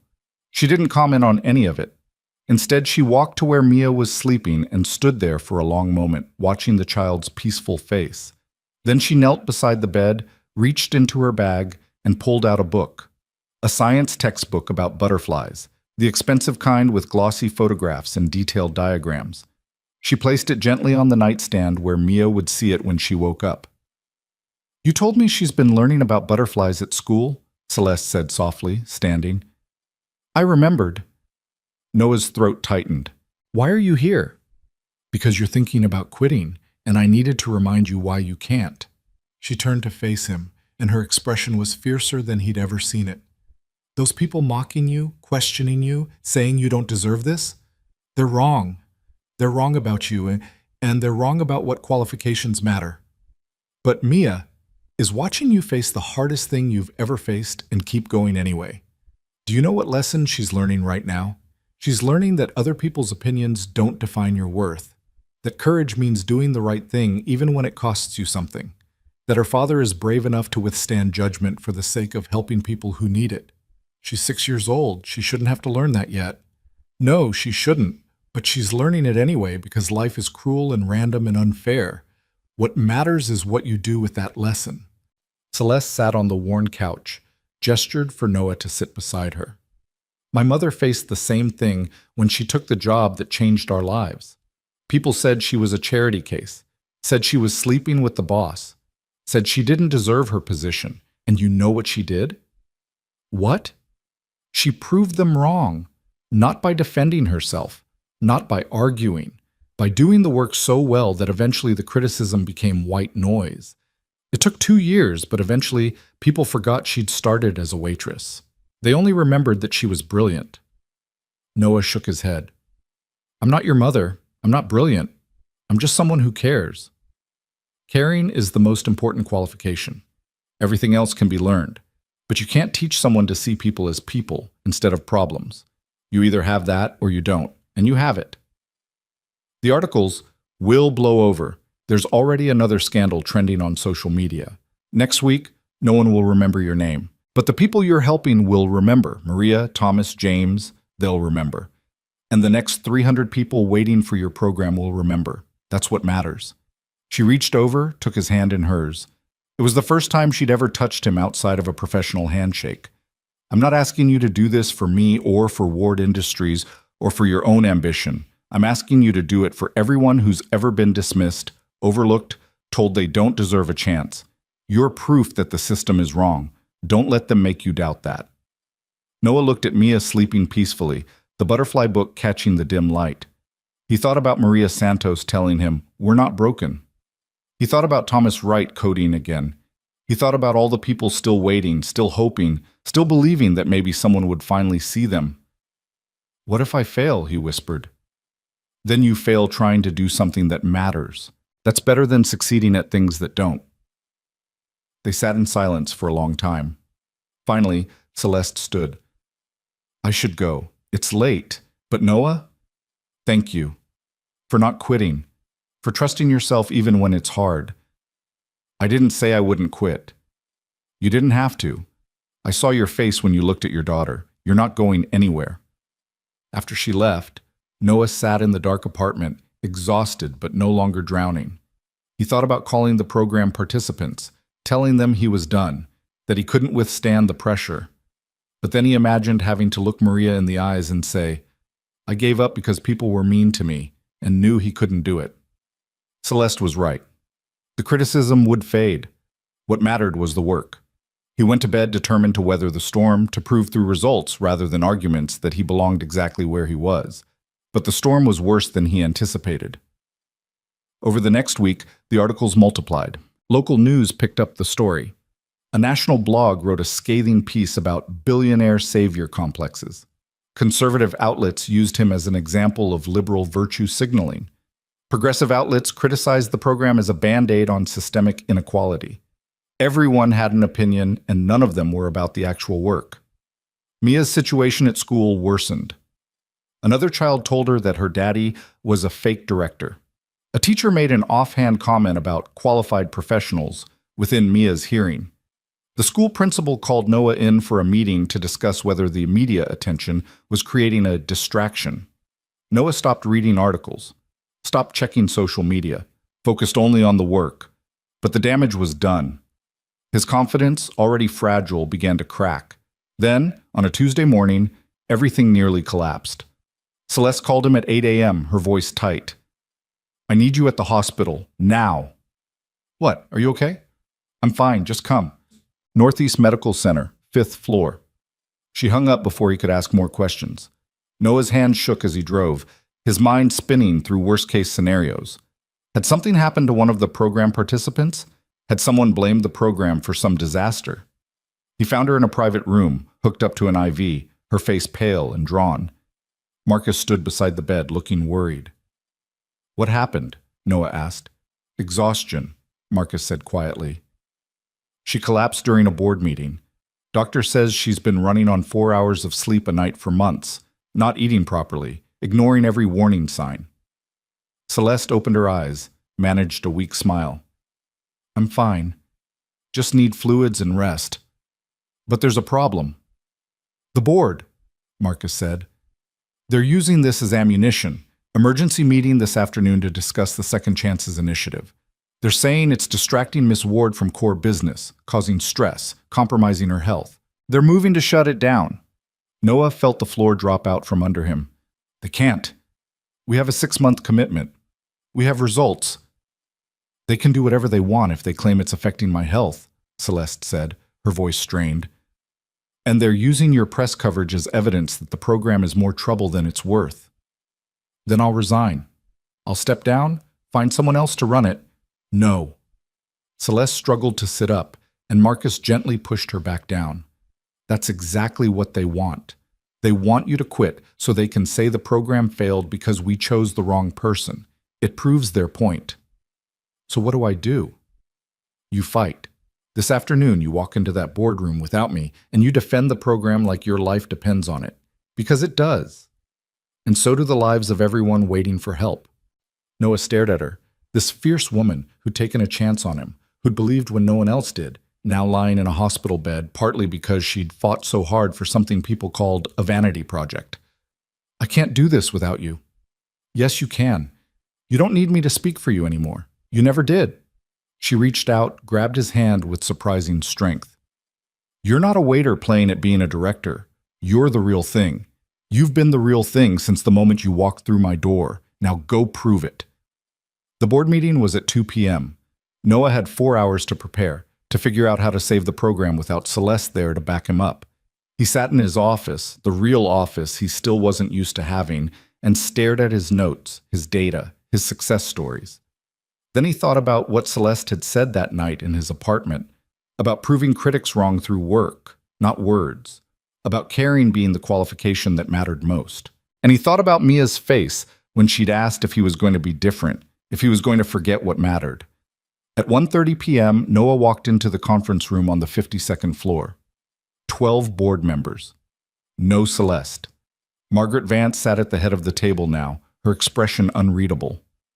"Mr. Reyes," she said formally, "thank you for joining us. We understand Ms. Ward's health crisis is partly related to stress from defending programs that aren't performing to expectations. We're here to discuss whether the Second Chances initiative should continue." This was it. The moment everything could fall apart. Noah stood at the head of the table, looked at the 12 faces staring at him with varying degrees of hostility and skepticism, and made a decision. He told them the truth, not the sanitized version, not the version designed to please them, the raw, honest truth about what the program was and why it mattered. "You're right," he said, his voice steady despite the terror coursing through him. "The Second Chances initiative is causing problems. It's making people uncomfortable. It's generating negative press. It's forcing this company to question assumptions that are easier left unquestioned. And if you shut it down today, your lives get simpler, your quarterly reports get cleaner, your public image gets safer. He paused, letting the words land. But here's what else happens. 300 people currently waiting for help go back to lives that are slowly killing them. 5 people whose lives we've already changed will lose their support systems and likely fall back into crisis. And you'll prove that Ward Industries talks about corporate responsibility, but doesn't actually mean it when it gets hard. Margaret Vance's eyes narrowed. That's a harsh assessment. It's an honest one. Ms. Ward is in the hospital because she's been fighting for this program while running a billion-dollar company and dealing with a board that questions every decision. That's not the program's fault. That's the cost of actually trying to change something instead of just talking about it. So you're blaming us? Another board member asked, his voice sharp. I'm saying that change is uncomfortable, that doing things that matter is hard, that if you shut down this program, you're choosing comfort over courage, and I can't stop you from making that choice. I'm just asking you to think about what it says. The room erupted in arguments, half the board defending Noah, half attacking him. Margaret Vance let them argue for 5 full minutes before calling for silence. Mr. Reyes, you're either incredibly brave or incredibly foolish to speak to this board that way. Probably both, Noah admitted, but I'm tired of pretending. I'm tired of trying to please people who've already decided I don't belong here. So here's what I'm going to do. I'm going to keep doing the work, keep helping people, keep proving through results that this program matters. And if you shut it down, I'll walk out of this building and find another way to do it. Because this isn't about Ward Industries or quarterly reports or your comfort. It's about people who deserve a chance and never get one. He gathered his materials, turned toward the door. If you vote to continue the program, I'll be in my office. If you vote to shut it down, I'll clean out my desk and be gone by end of business. Either way, thank you for the opportunity. Then he walked out, leaving 12 stunned board members behind. He made it to his office before his legs gave out, sank into his chair, his heart pounding, his mind screaming that he'd just destroyed everything. That he'd let his pride and his anger and his exhaustion turn him into someone who just talked himself out of the best opportunity he'd ever had. His phone rang. Marcus. What the hell did you just do? Marcus's voice was somewhere between horrified and impressed. I have no idea. What's happening in there? They're arguing. I've never seen the board this divided. Margaret Vance looks like she's trying to decide whether to have you fired or promoted. Great. That's great. Noah, you need to understand. You just bet everything on that speech. If they vote yes, you're untouchable. If they vote no, you're done. Not just at Ward Industries. Word will spread. No company will touch you. I know. Was it worth it? Noah thought about Maria Santos, about Thomas Wright, about Mia sleeping peacefully with her butterfly book, about Celeste lying in a hospital bed, still fighting. Yeah, he said quietly. It was worth it. An hour later, Marcus appeared at his door. His expression was carefully neutral. The board took a vote. Noah's heart stopped. And? 7-5. The program continues. But there are conditions. What conditions? You report directly to Margaret Vance now instead of Celeste. Monthly progress reviews. If metrics slip, the program ends immediately. And you're on probation. One more incident like today's press coverage, one more controversy, and they reserve the right to remove you. It wasn't a win. It was a reprieve. A stay of execution with conditions attached. But it was enough. I'll take it, Noah said. One more thing. Margaret wants to see you, now. Margaret Vance's office was on the same floor as Celeste's, but felt completely different. Where Celeste's space was modern and open, Margaret's was traditional and imposing. Dark wood, leather chairs, walls lined with awards and photographs of her shaking hands with presidents and industry titans. She gestured for Noah to sit, studied him for a long moment. That was either the dumbest or the smartest thing I've ever seen someone do in a board meeting, she said finally. I haven't decided which yet. Neither have I. You could have played it safe, apologized, promised to do better. Probably would have gotten the same result with less drama. Probably. So why didn't you? Noah met her eyes. Because I'm tired of apologizing for caring. for being qualified in ways that don't fit on a resume, for believing that people deserve dignity and support instead of judgment. If this board wants someone who'll play politics and massage egos, they hired the wrong person. Margaret actually smiled. That's what I thought.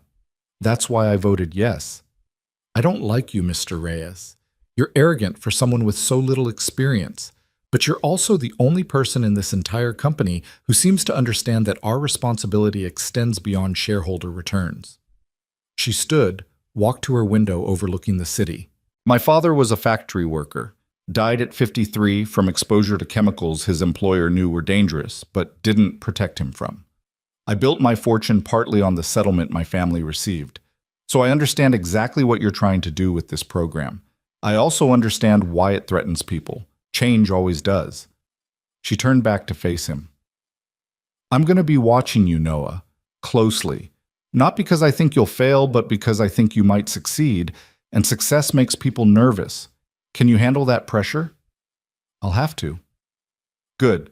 Because if you can pull this off, if you can actually make the Second Chances initiative work at scale, you'll change how this entire industry thinks about corporate responsibility. That's worth protecting, even if it costs me political capital to do it. Noah left her office feeling like he'd survived something that should have killed him. When he got home that night, Mia was still awake, sitting at the kitchen table with the butterfly book Celeste had given her. Daddy, did you know that when butterflies migrate, they travel in groups, and the older ones teach the younger ones the route? And then those butterflies teach the next generation, so the knowledge stays alive forever? Noah pulled her into his lap, overwhelmed by the metaphor. That's exactly what we're trying to do with the program, baby. Help people who then help other people, who help even more people. So the kindness keeps traveling forward. Like what Celeste did for you? Yeah. Like what Celeste did for me. Mia was quiet for a moment, then, are the mean people still being mean? Some of them, but we're going to keep going anyway, because helping people matters more than what mean people say. Mrs. Chen says mean people are just scared people wearing a costume. Noah smiled despite his exhaustion. Mrs. Chen is the wisest person I know. That night, Noah called Celeste from the hospital phone Marcus had given him the number for. She answered drowsily, the medication making her voice soft. Did they vote? They voted yes, 7-5. The program continues. He heard her exhale in relief. Thank God. I was worried they'd use my collapse as an excuse. They tried, but I convinced them otherwise. How? I stopped trying to be what they wanted and just told them the truth. It either worked, or I would have been cleaning out my desk tonight. Celeste laughed weakly. That's my influence rubbing off on you. Or maybe that was always who you were and you just needed permission to show it. Maybe. Celeste, thank you for believing, for fighting, for everything. Thank you for proving me right, for being exactly what I saw in that diner, for not letting them make you smaller. They talked for a few more minutes before the nurse came to check her vitals, and Noah had to let her rest. As he hung up, he realized something fundamental had shifted. He'd stopped seeing himself through other people's doubt and started seeing himself through the eyes of the people he was actually helping. That made all the difference. The controversy faded over the next month, exactly as Celeste had predicted. New scandals took over the news cycle. The articles about Noah stopped trending. Life returned to something resembling normal, except normal now meant running a program that was actually working, actually changing lives, actually proving that the critics had been wrong. But Noah knew this was just the beginning. The real work, the sustainable, scalable work, was still ahead. And somewhere out there, more people were waiting, hoping that maybe this time someone would finally see them. He was ready.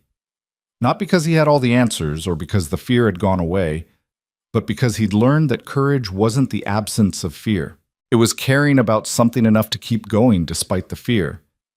And he cared. God, he cared. 6 months after that brutal board meeting, the Second Chances initiative had helped 147 people rebuild their lives. Not just helped, actually changed trajectories, created sustainable paths forward, proved that investment in human potential yielded returns that couldn't be measured only in quarterly reports. The numbers told one story: 96% retention rate, 83% of participants employed within 4 months, 71% reporting stable housing, 42 participants now serving as mentors to newer members of the program. The data was irrefutable, but Noah had learned that numbers only mattered to people who wanted to be convinced. For everyone else, you needed something more visceral, more immediate. You needed them to see faces, hear voices, understand that behind every statistic was someone's mother, someone's father, someone's child, whose entire world had shifted because someone finally listened. That's why when Margaret Vance called him into her office on a Tuesday morning in late March, Noah brought Maria Santos with him. Margaret had been true to her word about watching him closely. Monthly meetings that felt like audits, questions that probed for weaknesses, a scrutiny that never quite felt friendly even when the results were good.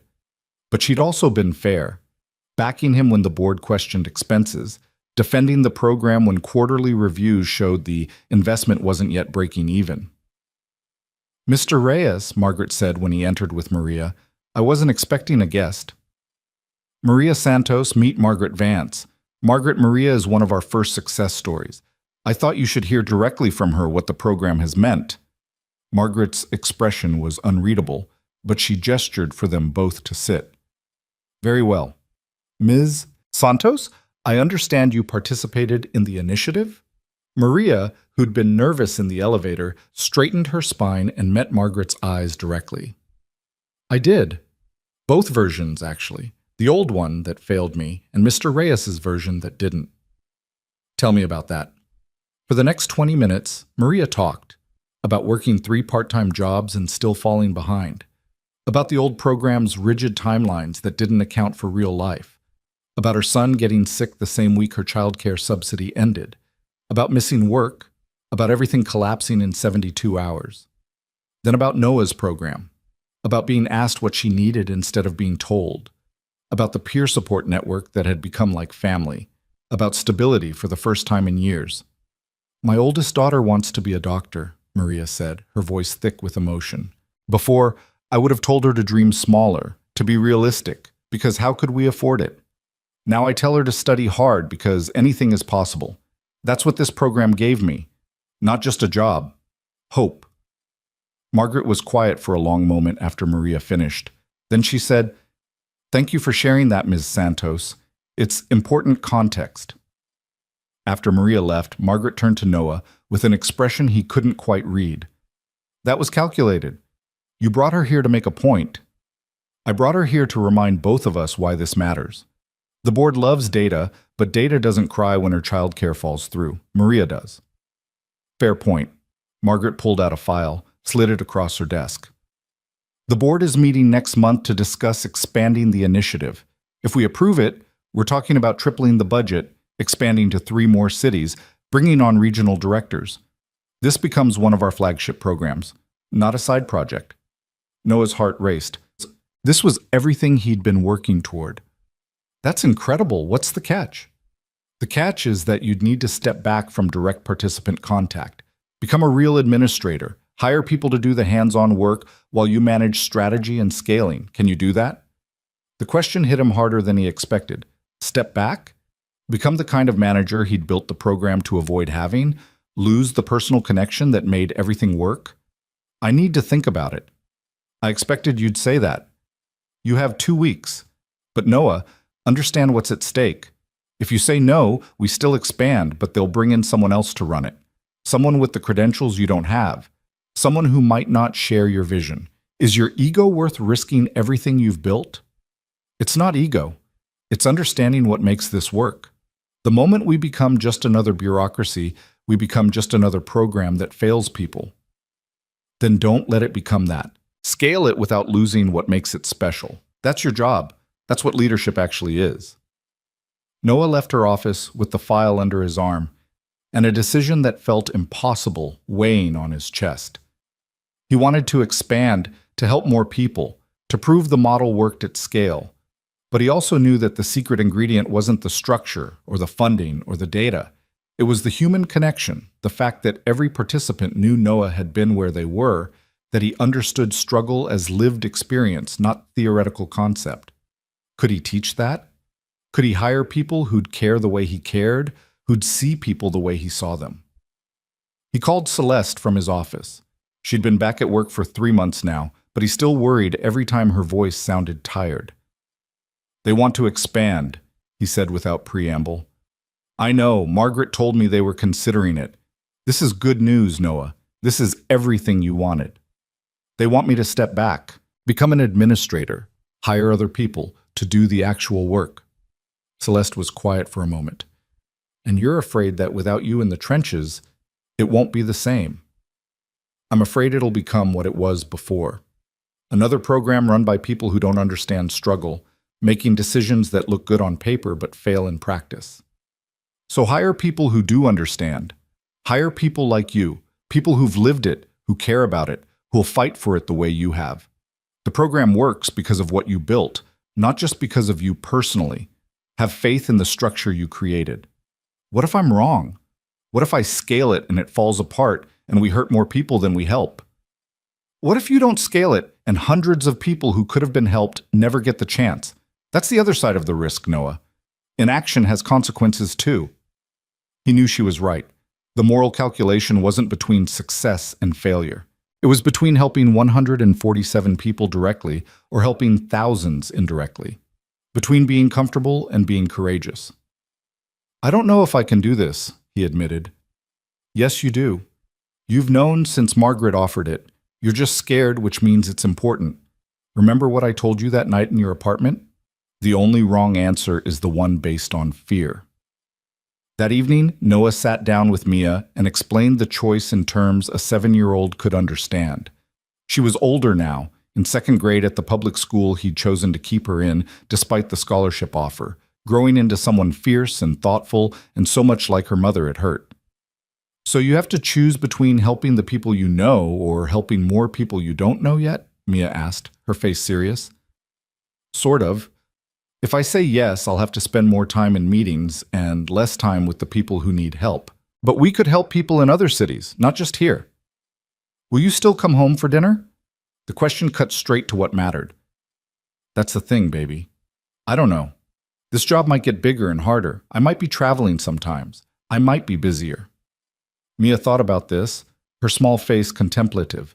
Then she said something that nearly broke him. "When Mommy died, you promised you'd always be there for me.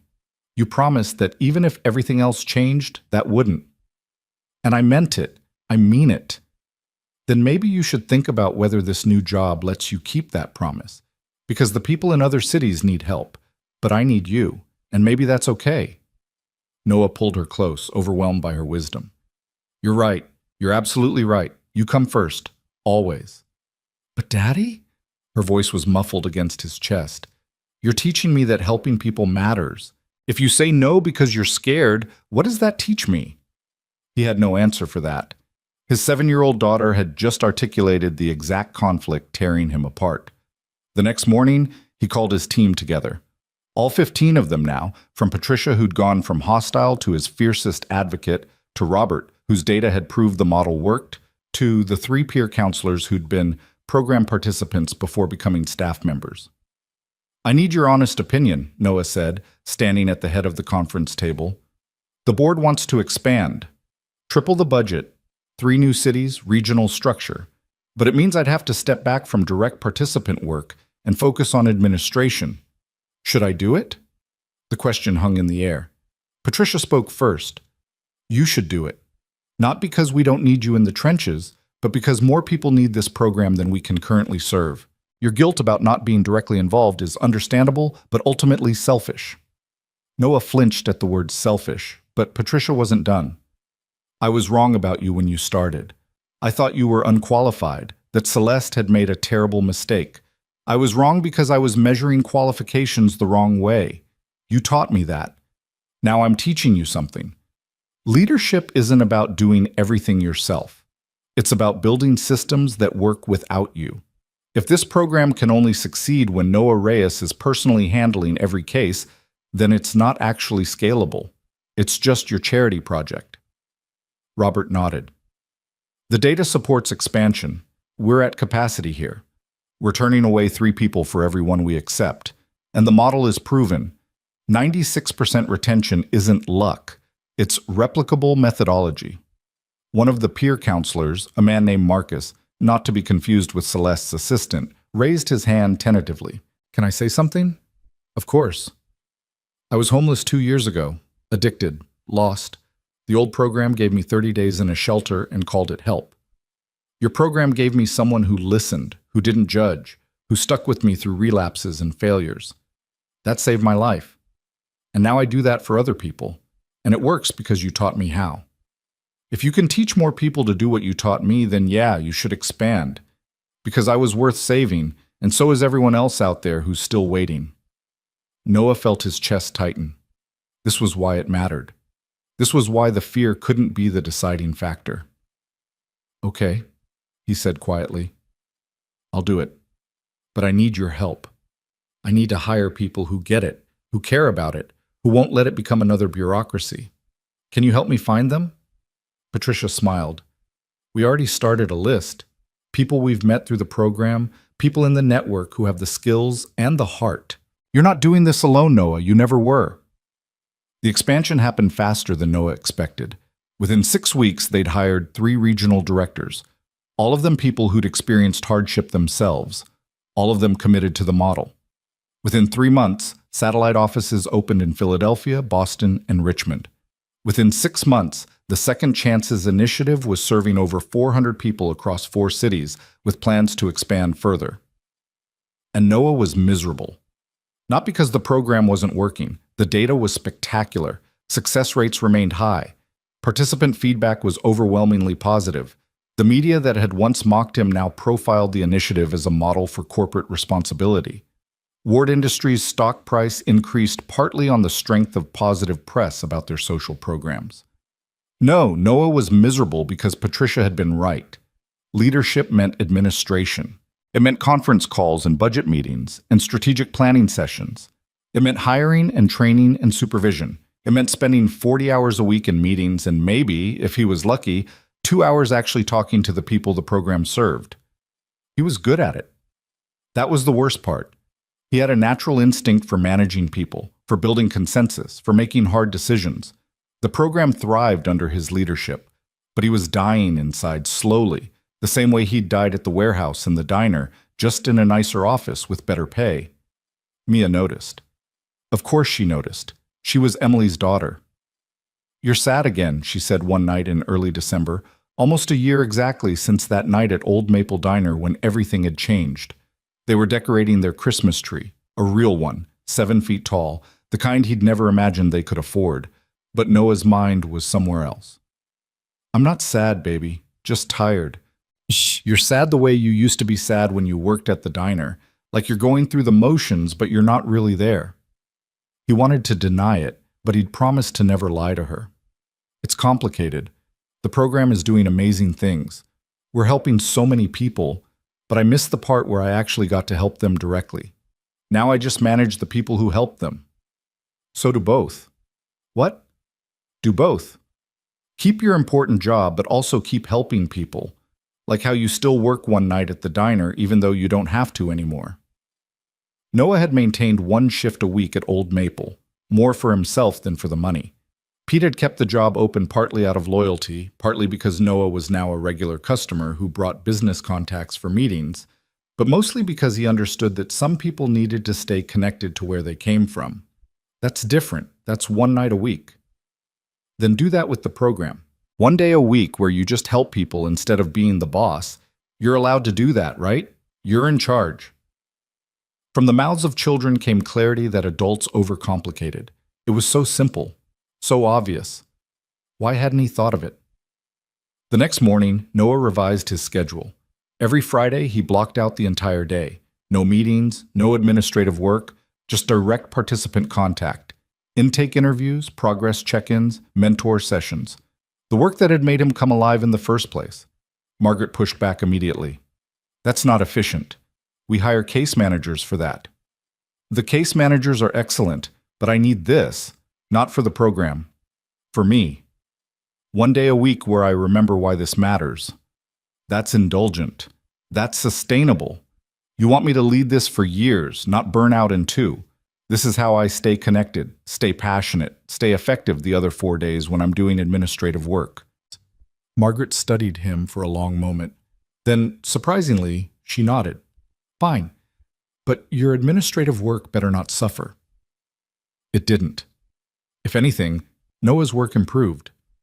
The 1 day a week in the trenches reminded him what they were building toward, kept him grounded in reality instead of abstraction, gave him stories to tell when he was pitching the board for more funding or defending the budget to skeptical executives. And on one particular Friday in February, it gave him something else entirely. The intake appointment was scheduled for 2 p.m. A man named David Chen, 41, former restaurant owner whose business had failed during the pandemic. The name didn't register until Noah looked up from the paperwork and recognized the face. It was the David Chen who'd loaned him $500 7 years ago when Noah was newly widowed and drowning, when Emily's medical bills had wiped them out and Noah needed a security deposit for the apartment. David had been a customer at a different diner where Noah had worked before Old Maple, had overheard Noah's desperate phone call trying to find a place to live, had written a check without being asked. "Pay it forward someday," David had said. "That's all I ask." Noah had paid him back within 6 months, working extra shifts, skipping meals. But he'd never forgotten the kindness, the fact that someone had helped without judgment or expectation. Now David sat across from him, older, grayer, wearing the same defeated expression Noah remembered from his own mirror 7 years ago. "Mr. Chen," Noah said softly, "I don't know if you remember me." David looked up, studied Noah's face, and slowly recognition dawned. "Noah? Noah Reyes? The waiter from... Good God, you work here?" "I run the program, actually." David's laugh was bitter. "Of course you do. The guy I loaned money to when he was broke now gets to decide if I'm worthy of help. That's perfect. That's just perfect irony." "That's not... David, you helped me when I had nothing, when I was desperate and invisible and nobody cared. You saw me. You helped me. Now I get to return the favor. This isn't a favor. It's charity. It's pity." Noah heard his own words from a year ago, the same pride, the same shame. "It's neither. It's an investment. That's what you told me, remember? You said helping people was the best investment because kindness compounds." David's eyes were wet. "I don't remember saying that." "I do. I remember every word. And you were right. Your $500 kept me and my daughter housed when we had nowhere else to go. It gave me stability to find better work, to keep us safe. That kindness rippled forward, and now it's rippling back to you." They talked for 2 hours. Noah learned that David's restaurant had been his dream, built from nothing, lost to forces beyond his control. That David had burned through his savings trying to save it, had lost his house, his marriage, his sense of self. That he'd been living in his car for 3 months, doing day labor, trying to maintain enough dignity to keep going. "I helped so many people over the years," David said quietly. "Hired people others wouldn't, fed people who couldn't pay, gave second chances, third chances, and when I needed help, everyone disappeared. So yeah, I'm bitter, I'm angry. I don't know if I can trust this. I understand. I felt the same way when someone offered to help me. It felt too good to be true, like there had to be a catch. Was there? The catch was that I had to believe I deserved it. That was the hardest part. Accepting that needing help didn't make me a failure. It made me human." David wiped his eyes roughly. "How do I know this is real? How do I know you're not just helping me because you feel obligated?" Noah pulled out his phone, showed David a photo. Mia at her 8th birthday party, surrounded by friends, holding a science trophy from her school's fair. Smiling the way children should smile, without worry, without fear. "That's my daughter. She's alive and happy and thriving because you helped us when we needed it most. This isn't obligation. This is gratitude. This is paying forward what you started. Let me help you the way you helped me." David broke then, the tears coming fast and hard, the kind of crying that released years of accumulated pain. Noah let him, understanding that sometimes people needed to fall apart before they could start rebuilding. By the time David left that afternoon, he was enrolled in the program with a plan: temporary housing, job placement assistance in restaurant management, and connection to other business owners in the peer network who'd rebuilt after failure. But more than that, he had hope. Real hope. The dangerous kind that made you vulnerable but also made you alive. That night, Noah told Celeste the story over dinner at a restaurant she'd insisted on taking him to, a fancy place where the servers made more than Noah used to in a month. "That's extraordinary," Celeste said, her eyes bright. "The circle completing itself. Your first success story being someone who helped you. It felt like the universe was telling me something, like validation that this all matters, that kindness really does ripple forward. Or maybe it's just a reminder that we're all one bad day away from needing help, that the line between helper and helped is thinner than we want to admit." They talked late into the evening, the conversation ranging from program strategy to personal fears to the strange intimacy that came from building something meaningful together. At some point, Noah realized that Celeste had become more than his boss, more than his mentor. She'd become his friend. "Can I ask you something personal?" Noah said as they were leaving. "Of course. Do you ever regret it, taking the chance on me? All the headaches and controversy and risk?" Celeste stopped walking, turned to face him under the streetlight. "Not once. Not even for a second. You've exceeded every expectation I had, Noah. You've built something extraordinary. You've changed hundreds of lives. You've changed me." "Changed you how?" "You reminded me why I do this, why I fight the board, why I push for programs that aren't immediately profitable, why I risk my reputation on long-shot investments in human potential. I'd gotten cynical. You made me hopeful again. I'm not that special." "Yes, you are. You just don't see it yet. But you will. Eventually, you'll understand that the waiter who remembered names was always the director you became. You didn't change. You just finally got a platform that matched your capabilities." Noah didn't know what to say to that, so he just said, "Thank you for everything. Thank you for proving me right. Best decision I ever made." But 3 weeks later, everything nearly fell apart. Celeste collapsed again. This time more serious. This time the doctors found something the first collapse had masked: a heart condition. Genetic, progressive, treatable, but not curable. She needed surgery, needed months of recovery, needed to step back from the company entirely for at least 6 months. The board moved immediately to capitalize on her absence. Emergency meeting, whispered conversations, barely concealed ambition. They wanted to restructure, to install a new CEO, to push Celeste out while she was vulnerable. And the Second Chances initiative was first on their list of programs to cut. Margaret called Noah into her office the day after Celeste went on medical leave. Her expression was grim. "They're going to kill the program," she said without preamble. "The faction that's always opposed it sees this as their chance. They're arguing that without Celeste's protection, the initiative is unsustainable, too expensive, too risky. But the results don't matter to them. This isn't about data, it's about power. Celeste's enemies want to dismantle everything she built, and your program is the most visible symbol of her leadership." Noah felt the familiar terror rising. "What do I do?" "You fight. The board meeting is Thursday. You'll have 15 minutes to make your case. But Noah, understand, they've already made up their minds. The votes are there to shut it down unless you can change at least 3 people's opinions. That's nearly impossible." "So you're saying it's over?" Margaret's expression was fierce. "I'm saying the odds are terrible, but I've seen you beat terrible odds before. That speech you gave when you walked out of the boardroom, that's what changed my mind. So do that again. Make them see what I see. Make them understand what's at stake." Noah spent the next 3 days preparing. He gathered every story, every data point, every piece of evidence that the program worked. He called participants, asked them to write testimonials. He created a presentation that was part spreadsheet, part moral argument, part desperate plea. But he also knew Margaret was right. This wasn't really about evidence. It was about politics. It was about powerful people using Celeste's illness as an opportunity to reshape the company in their image. Wednesday night, Noah couldn't sleep.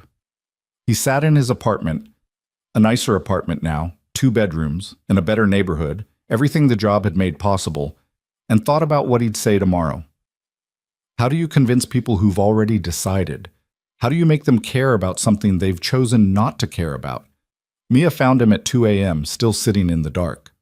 "Can't sleep?" she asked, climbing into his lap even though she was getting too big for it. "Big meeting tomorrow. Important one."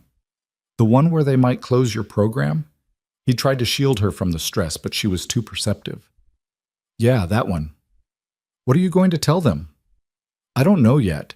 I have all this data, all these stories, but I don't think they care. I think they've already decided. Mia was quiet for a moment, then said something that cut through all his anxiety. When Mommy died, you told me that sometimes the only thing we can control is whether we tell the truth. That even if the truth doesn't change anything, we still have to say it because that's what brave people do. Noah's throat tightened. He had said that the day after Emily's funeral when Mia asked if Daddy could bring Mommy back. You're right. You're absolutely right. Then just tell them the truth tomorrow, not the version that makes them happy. The real truth. If they still vote no, at least you didn't lie to make them comfortable.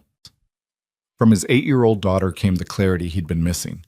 He didn't need to convince them. He just needed to tell the truth and let the chips fall where they may. Thursday morning, Noah walked into that boardroom for the 3rd time in a year. 12 faces, most of them hostile. Margaret at the head of the table, her expression carefully neutral. An empty chair where Celeste should have been, her absence like a wound. Mr. Reyes, the chairman said, you have 15 minutes to explain why we should continue funding the Second Chances Initiative in Ms. Ward's absence. Noah set down his laptop, his carefully prepared presentation. Then he made a decision. He closed it. He didn't need slides. He needed truth. I'm not going to show you data, he said. Not because the data isn't good, it's extraordinary, but because you don't actually care about data. If you did, we wouldn't be having this meeting. So instead, I'm going to tell you what this program really is and what shutting it down really means. The room went silent. Margaret raised an eyebrow but didn't interrupt. This program is insurance. It's the insurance that when your luck runs out, when you make one wrong move, when life knocks you down through no fault of your own, there's someone who will help you back up. Every single person in this room is one catastrophic illness, one bad investment, one piece of terrible luck away from needing exactly what this program provides. The only difference between you and the people we serve is that you haven't had your bad day yet. Several board members shifted uncomfortably. You think shutting this down saves money. It doesn't. It just moves the cost somewhere else. Emergency rooms, police, homeless shelters, incarceration. Every person we don't help becomes someone else's problem, and that problem costs society 10 times what our program does. But those costs don't show up on your quarterly reports, so you don't care. Mr. Reyes, the chairman started, but Noah kept going. I used to be one of those people you'd have thrown away. I was a waiter making poverty wages, a single father barely surviving. If Celeste Ward hadn't seen something in me, I'd still be there, or worse, and every person in this room would have driven past me on the street and never thought twice. That's what you're really voting on today. Whether people like who I was deserve a chance to become who I am now.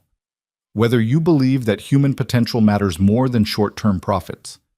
He paused, let the words sink in. Celeste Ward built this company on the principle that we have responsibilities beyond shareholder returns, that success means investing in people, not just technology, that corporations can be forces for good if we choose courage over comfort. This program is the purest expression of that principle, and shutting it down tells the world that you never really believed in it, that it was just nice-sounding rhetoric you tolerated while Celeste was here to insist on it. Noah looked at each board member in turn, making eye contact, refusing to let them hide. So vote however you want. Kill the program if that makes you comfortable, but understand what you're really voting for. You're voting to be the kind of company that abandons its principles the moment they become inconvenient, the kind of company that only cares about people when it's profitable, the kind of company that Celeste Ward has spent her entire career trying not to be. He gathered his unused laptop. I'll be in my office. When you vote to shut us down, I'll clean out my desk and be gone by end of business. And I'll spend the rest of my life telling everyone who'll listen that Ward Industries talks about responsibility but doesn't mean it. That's my truth. Do with it what you want. Then he walked out for the second time in his career, leaving 12 stunned executives and one speechless Margaret Vance behind. He made it to the elevator before his legs started shaking, made it to his office before the full weight of what he'd just done hit him. He'd basically told the board to go to hell. He'd accused them of hypocrisy and cowardice. He'd guaranteed his own termination. But God, it had felt good to tell the truth. An hour later, his phone rang. "Margaret, you're either the bravest person I've ever met or the stupidest," she said. "Probably both." "What did they vote?" "They didn't." "What?" "After you left, I reminded them that everything you said was true, that shutting down the program for political reasons makes us exactly what he accused us of being. Then I said if they voted to kill it, I'd resign from the board and make sure every journalist in the city knew why." Noah's heart was pounding. And 3 other board members said they'd do the same. Turns out your speech reminded a few people why they got into business in the first place. The vote was tabled. The program continues. You keep your job. But Noah? Yeah? Stop making me defend you by insulting the entire board. My heart can't take it. Noah laughed, the sound somewhere between relief and hysteria. "I'll try. No promises." That night he called Celeste from her hospital room. She was recovering from surgery, her voice weak but present. "I heard you terrorized the board again. Word travels fast. Margaret called me. Said you gave them hell. Said you might be the only honest person in the building." "I just told them the truth. I'm tired of pretending to respect people who don't deserve it." Celeste laughed, then winced. "That's my influence. Or maybe that was always you. Either way, I'm proud. The program survives, you survive, and you did it without compromising. That's the real success. How are you feeling?" "Tired, scared, grateful. The surgery went well, but recovery is long. 6 months minimum before I can work full-time again. Maybe longer. The company will be here when you get back. I know, because people like you and Margaret will make sure it stays true to what it should be. That's what I needed to know before I could rest. That it wouldn't all fall apart without me." They talked until Celeste got tired, her voice fading. Before she hung up, she said, "Noah, thank you for everything. For being exactly what I saw in that diner. For never letting them make you smaller. For proving that I was right." "You were always right," Noah said softly. "About all of it." After the call ended, Noah sat in the quiet apartment and thought about the journey that had brought him here. From invisible waiter to program director. From barely surviving to actually thriving. From having nothing to having enough. But the most important change wasn't the money or the title or the respect. It was that he'd remembered how to hope. How to believe that tomorrow could be better than today. How to see himself as worthy of the chances people had taken on him. That was the real gift Celeste had given him. Not the job. The permission to believe in himself. And now it was his job to give that same gift to everyone who walked through his door, looking for someone to see them the way he'd been seen. One person at a time. One story at a time. One life rebuilt at a time. The circle completing itself over and over, forever forward. The months that followed were the hardest and the best of Noah's life. The program continued to expand, now serving over 600 people across 5 cities, with plans to add 2 more locations by year's end. The success rate remained stubbornly, impossibly high. 94% of participants still engaged 6 months after enrollment, 87% employed or in training programs, 79% reporting stable housing. But the work was relentless. Noah split his time between administration and direct service, between board presentations and intake interviews, between managing a team of 35 people and sitting across from someone who'd lost everything and needed to believe they could rebuild. The balance was precarious, held together by sheer will and too much coffee and the knowledge that hundreds of people depended on him not falling apart. Mia was growing up faster than he could process. 8 years old now, in 3rd grade, her mother's fierce intelligence combined with an empathy that seemed to come from somewhere beyond her years. She'd started asking questions about the program, wanting to know the stories, wanting to understand why her father came home exhausted, but somehow more alive than he'd been in the diner days. One Saturday morning in late April, she asked if she could come to work with him. "I want to see what you do," she said over breakfast. "I want to meet the people you help." Noah hesitated. The office was no place for a child. Too many stories that involved addiction and violence and trauma. Too many reminders that the world was harsh and unfair. But Mia had that determined look, the one that said she'd already decided and was just waiting for him to catch up. "It might be boring, a lot of paperwork and meetings." "I don't care, I want to see." So he brought her.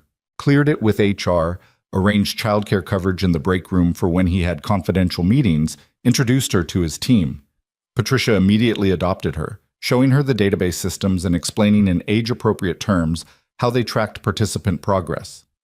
Robert taught her about data visualization, letting her create colorful charts from anonymized success metrics.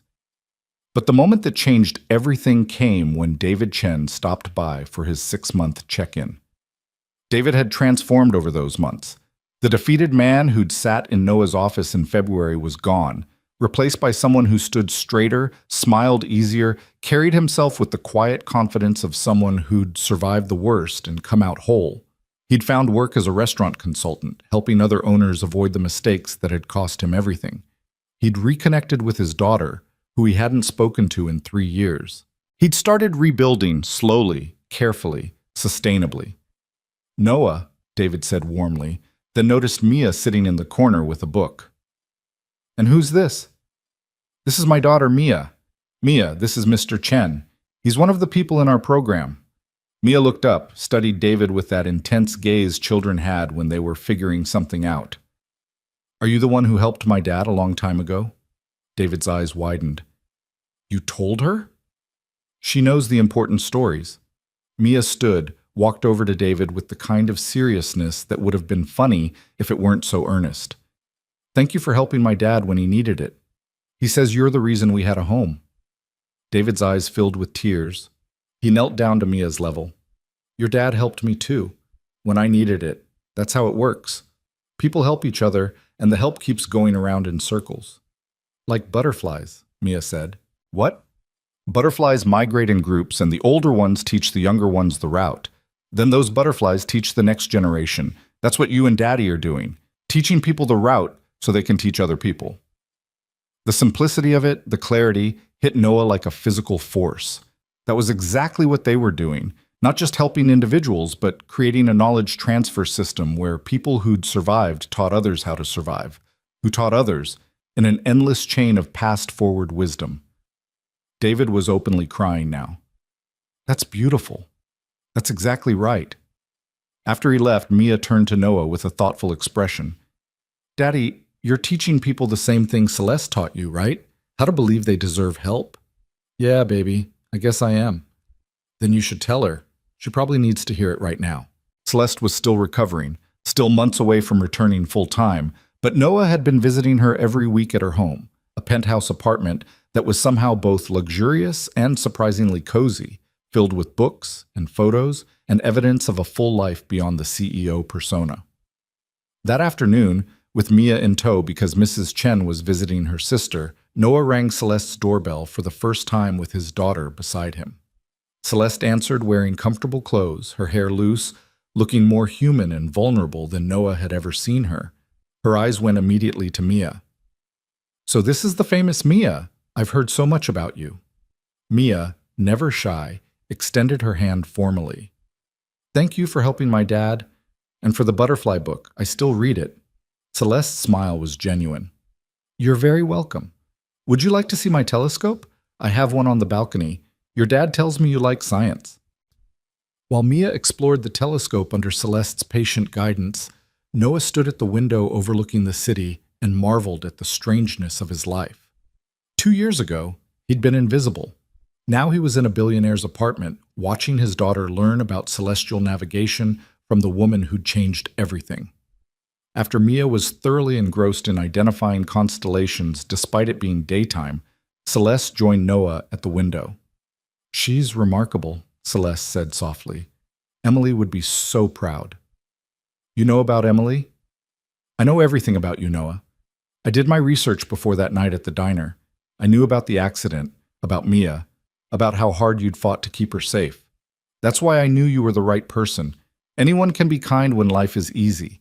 You stayed kind when life was impossible." Noah felt his throat tighten. "I visited you today because I wanted to tell you something. The program is working, not just working, thriving. We've helped over 600 people in 18 months. But more than that, we've created something sustainable. The people we help are helping others. David Chen is mentoring 3 other former business owners. Maria Santos is running a support group for single mothers. Thomas Wright teaches coding classes every Saturday. It's become self-perpetuating, exactly like you envisioned. I knew it would, because you built it that way. No, because you gave me permission to build it that way. You taught me that I deserved a chance, and I taught them the same thing, and they're teaching others. It's the same lesson, passed forward in an endless chain. Mia called it butterfly migration today, and she's right. We're teaching people the route. Celeste wiped her eyes. That's beautiful. She's a wise child. She's her mother's daughter, and she wanted me to tell you something else. Noah turned to face Celeste directly. She wanted me to tell you that you need to hear this too. That you deserve the help you're getting, that taking time to recover isn't weakness, that the company will survive without you because you built something strong enough to withstand your absence. That's the real test of leadership, whether it works without you. I'm terrified it will work too well, that they won't need me anymore. They'll always need you, just differently. The way the program still needs me, but doesn't need me to do everything. You taught me to build systems that work without constant supervision. Now trust your own advice. They stood in comfortable silence, watching Mia point out features on the telescope to an imaginary audience, already teaching even though no one was listening yet. How's Margaret treating you? Celeste asked, like a parent who's proud but won't say it out loud. She's tough but fair. The board mostly leaves me alone now. I think they're afraid I'll resign and make them look bad. Good. Fear is a useful tool. Use it strategically. Celeste moved to the couch, gestured for Noah to sit. I'm coming back next month. Part-time at first, building up to full-time by fall. The board wants me to focus on core business and step back from the initiative. They think you've got it handled. Do you agree? I think you've exceeded it. The question is, what comes next for you? What do you mean? The program is established. You've proven it works. You've built a team that's capable and committed. You could maintain this forever, grow it gradually, keep doing exactly what you're doing. Or you could take the next step, which is teaching others to do what you've done, not just within Ward Industries, but across the industry. Companies are watching us, Noah. They're seeing our success rates, our retention, our outcomes. They're asking how we did it. You could consult, could train, could help other organizations build similar programs. You could scale this beyond anything I imagined. The idea was overwhelming and thrilling in equal measure. I don't know if I'm ready for that. You weren't ready to be director either. You did it anyway. That's who you are. Someone who does the hard thing because it matters, not because it's comfortable. Before Noah could respond, Mia came running back into the room. Celeste says there's a comet coming next month. Can we watch it together? The three of us? Noah looked at Celeste, who smiled. I'd like that very much. The comet viewing became a regular thing. Once a month, Noah and Mia would visit Celeste's apartment, and they'd spend evenings on the balcony looking at stars while Mia asked impossible questions, and the two adults who'd changed each other's lives talked about everything and nothing. It was during one of those evenings in June that Celeste made an announcement. I've been thinking about succession planning, she said, while Mia was absorbed in sketching constellations. Not because I'm going anywhere soon, but because my health scare taught me that assumptions about tomorrow are dangerous. Makes sense. I want to create an endowment, separate from Ward Industries but funded by it. The Second Chances Foundation. Its sole purpose would be to fund programs like ours, to train other directors, to spread the model. I want you to run it. Noah nearly dropped his coffee. What? Not immediately, not even soon, but eventually. You'd still oversee our program, but you'd also build the infrastructure to help others create their own. Training programs, consulting, grants, research. Everything needed to make this approach standard practice instead of an exception. That's enormous. That's necessary. Right now, everything depends on you. If you get hit by a bus tomorrow, the program might survive, but the vision dies with you. This way, we preserve what you've built and multiply it. We turn one success story into 100. I need to think about it. Of course. But Noah, understand what I'm offering. Not just more work, though it will be that, but real influence. The ability to change how an entire industry thinks about corporate responsibility. That's rare. That matters. Over the next few months, as Celeste gradually returned to work, and the Second Chances initiative continued to grow, Noah thought about the foundation, about what it would mean to step into that larger role, about whether he was ready to become the kind of leader who influenced industry-wide change instead of just running one excellent program. The decision became clear on a rainy night in September, almost 2 years to the day since that evening at Old Maple Diner. Noah had maintained his one-night-a-week shift at the diner, more ritual than necessity now. Pete had sold the place 6 months ago to a young couple who kept the name and most of the staff, who treated Noah like a mascot more than an employee, but didn't mind him coming in to work the late shift occasionally. On this particular Tuesday, Noah was working the floor when a woman walked in around 11 p.m. She sat alone at a booth, ordered coffee and pie, barely touched either. She looked exhausted in a way Noah recognized, the exhaustion of someone working 3 jobs, juggling impossible responsibilities, trying to hold everything together with fraying rope and desperate hope. Noah refilled her coffee without being asked. "Everything okay?" She looked up with surprised eyes, as if she'd forgotten other people could see her. "Just tired. Long day." "I get that. I've had a few of those." She smiled weakly. "I'm sure you have. Can I get the check?" Noah brought it. She paid exact change, no tip. He understood. He'd been there. Money so tight that every dollar had a predetermined purpose, no room for generosity, even when you wanted to show it. After she left, Noah cleared the table and found something underneath her plate. A napkin with a note scribbled in exhausted handwriting. "Thank you for being kind when I felt invisible. You have no idea what that meant tonight." Noah stood there holding that napkin, and suddenly he was back 2 years ago, finding Celeste's envelope, feeling the same mixture of confusion and hope and fear. The circle completing itself again, but this time with him in Celeste's role, the one offering kindness without expecting anything back. He pulled out his phone, typed a message to the number the woman had left on the check for the receipt. "My name is Noah Reyes. I run a program that helps people who are struggling. If you're interested, call me tomorrow. If not, that's okay too. Either way, I see you. You're not invisible." Then he finished his shift, drove home, and found Mia still awake despite it being past midnight. "Couldn't sleep?" he asked. "I was waiting for you. I wanted to hear about your shift." He told her about the woman, about the napkin, about sending the message. Mia listened with that intense focus she had, processing, understanding things beyond her years. "Are you going to help her?" she asked. "If she calls, yes. If she doesn't, I'll respect that too. Sometimes people need time to believe they deserve help. Like you did. Like I did." Mia was quiet for a moment, then said something that crystallized everything Noah had been wrestling with. "Daddy, remember when I asked if you were going to be different when you got the new job?" "I remember. You're not different. You're just more you. The you that was always there but didn't have the chance to show it. And now you're helping other people become more themselves too."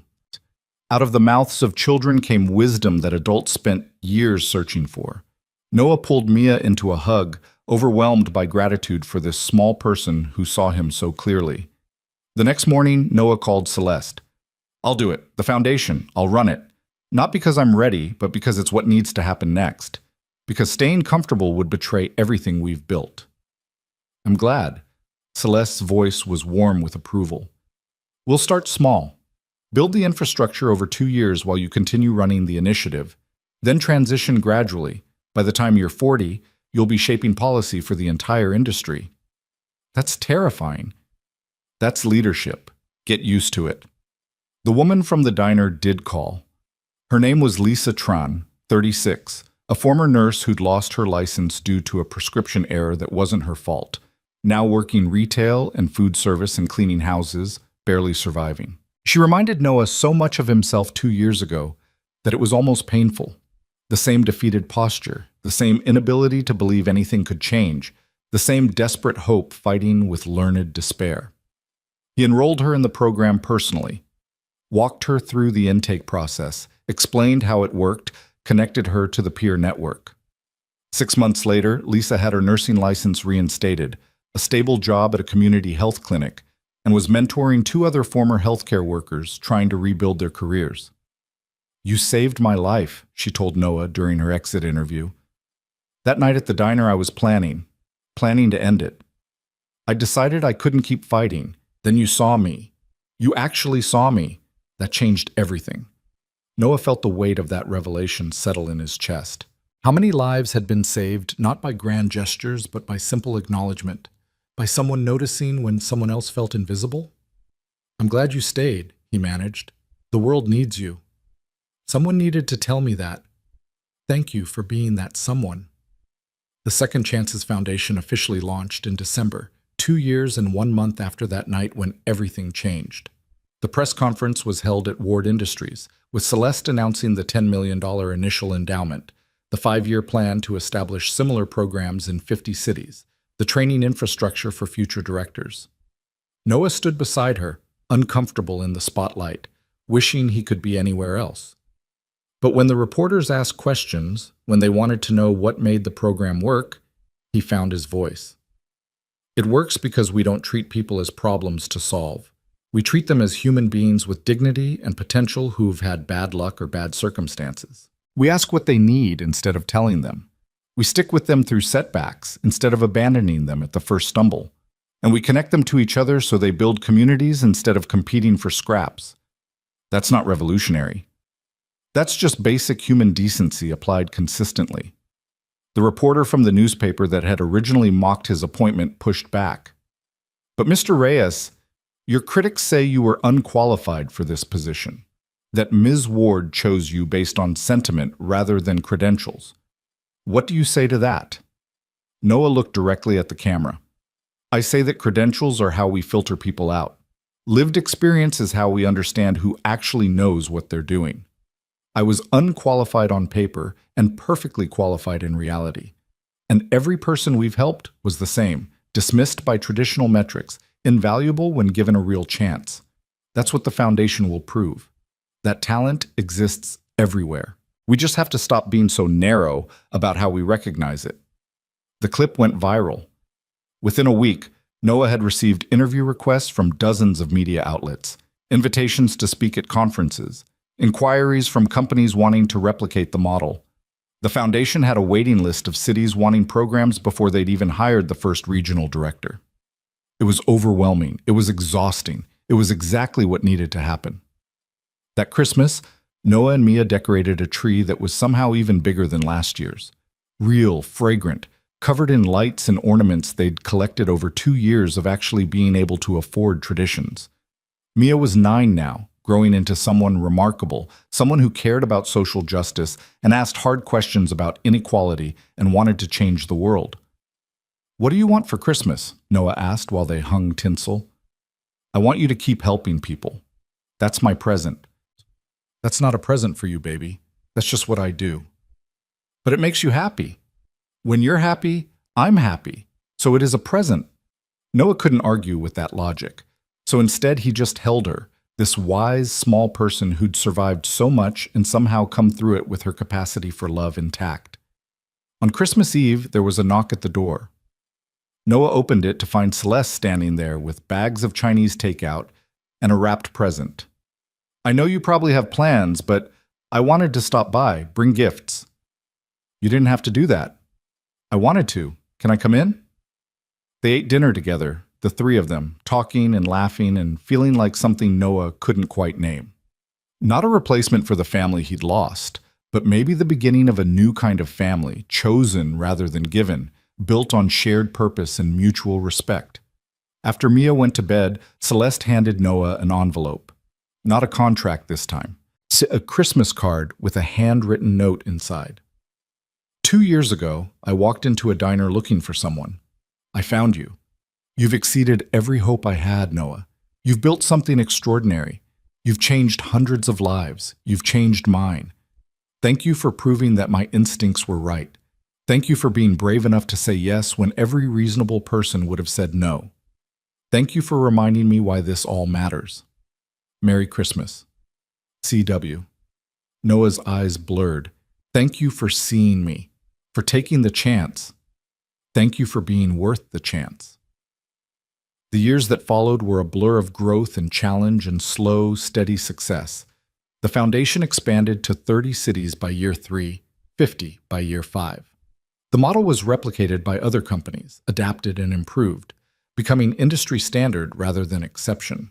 Noah became a recognized name in corporate philanthropy, speaking at conferences, advising policymakers, training the next generation of program directors. But he never forgot where he came from. He maintained that one shift a week at the diner until Pete retired and the new owners finally convinced him they didn't need the help. He kept his Friday personal contact day, refusing to become so administrative that he lost touch with the actual work. He brought Mia to the office regularly, letting her see firsthand what it meant to build something that mattered. And once a month, without fail, he had dinner with the people who'd been there from the beginning. Maria Santos, now running her own program for single parents. Thomas Wright, teaching coding at a community college. David Chen, who'd opened a new restaurant, smaller, sustainable, successful. Marcus from the peer counseling team, 5 years sober and studying to become a therapist. They called themselves the First Circle, the original participants who'd proven the model worked. They stayed connected not out of obligation but out of genuine friendship, born from shared struggle and mutual support. On a Tuesday evening in November, 5 years after everything began, Noah walked into Old Maple Diner for the last time. The new owners were selling, the building being torn down to make room for condos. It felt right somehow that Noah should be there for the closing, that he should say goodbye to the place where his life had changed. He sat in the same booth where Celeste had sat that night, ordered the same pie he'd served her, let himself remember what it felt like to be invisible and desperate and one bad day from collapse. His phone buzzed, a text from an unknown number. Mr. Reyes, I saw you speak at the conference last week. Your story gave me courage to apply to your program. Thank you for sharing it. Noah smiled. The circle expanding, rippling outward, touching people he'd never meet, creating change he'd never directly see. Another text, this one from Mia. Daddy, don't forget I have my science fair tomorrow. You promised you'd be there. Wouldn't miss it for the world, he typed back. I'm always there for the important things. And he meant it. Because the true measure of success wasn't the programs launched or the lives changed or the recognition earned. It was whether he'd kept his promises to the people who mattered. Whether Mia grew up knowing her father was present, engaged, invested in her life. Whether the people who'd taken chances on him knew those chances had been worth it. As Noah finished his pie and prepared to leave the diner for the last time, he saw his reflection in the window.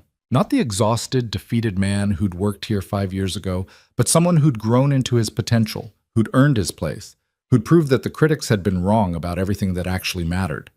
He left a $100 tip for the staff, far more than the meal cost, because he remembered what generous tips had meant when he was the one serving. Then he walked out into the November night, the air cold and sharp and full of possibility. The Honda had been replaced by a reliable sedan. The apartment had been upgraded to a house with a yard where Mia could play. The funeral suit had been joined by a professional wardrobe, but the most important changes weren't visible. They were internal.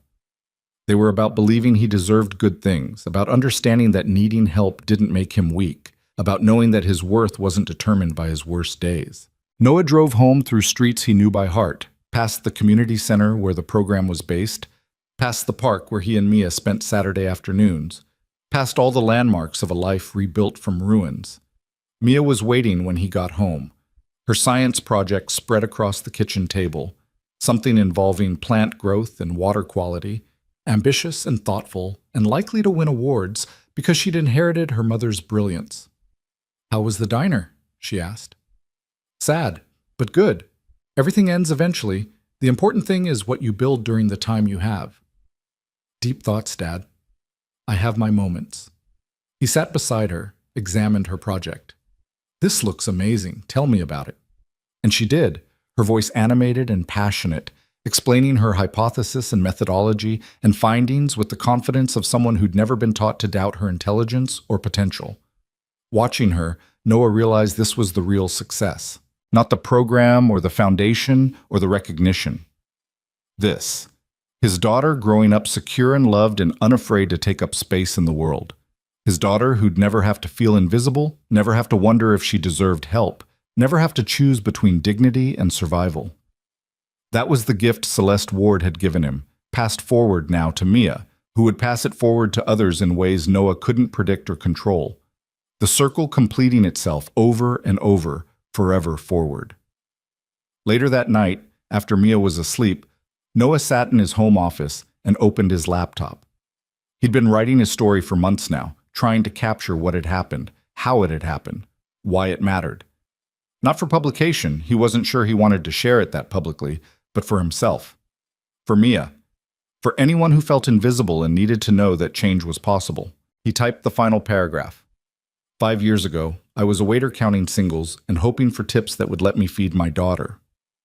Today, I run a foundation that's changed thousands of lives. The distance between those two people seems impossible, but it was crossed one step at a time, one choice at a time, one act of courage at a time. The woman who left me a $0 tip changed everything, not with money, but with recognition. She saw me. That's all any of us really need, someone who sees us, believes in us, gives us a chance to prove what we're capable of. Some tips change nights. Others change lifetimes. Mine changed everything, and now I spend every day trying to do the same for others, passing forward the gift of being seen. The circle never ends.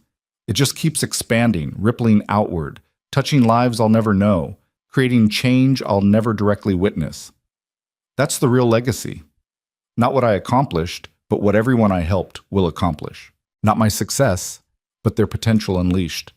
That's worth every hard day, every moment of doubt, every time I wanted to quit but kept going anyway. Because some things matter more than comfort. Some things are worth fighting for. People are worth fighting for. Always. He saved the document, closed his laptop, and sat in the quiet house thinking about tomorrow. About Mia's science fair, about the foundation board meeting next week, about the 20 new cities requesting programs, about all the work left to do and all the lives left to change. It was overwhelming. It was beautiful. It was exactly where he was supposed to be. His phone buzzed one more time. A text from Celeste. Dinner next week? I want to hear about the expansion plans. And Celeste Jr. sends her love. Noah smiled.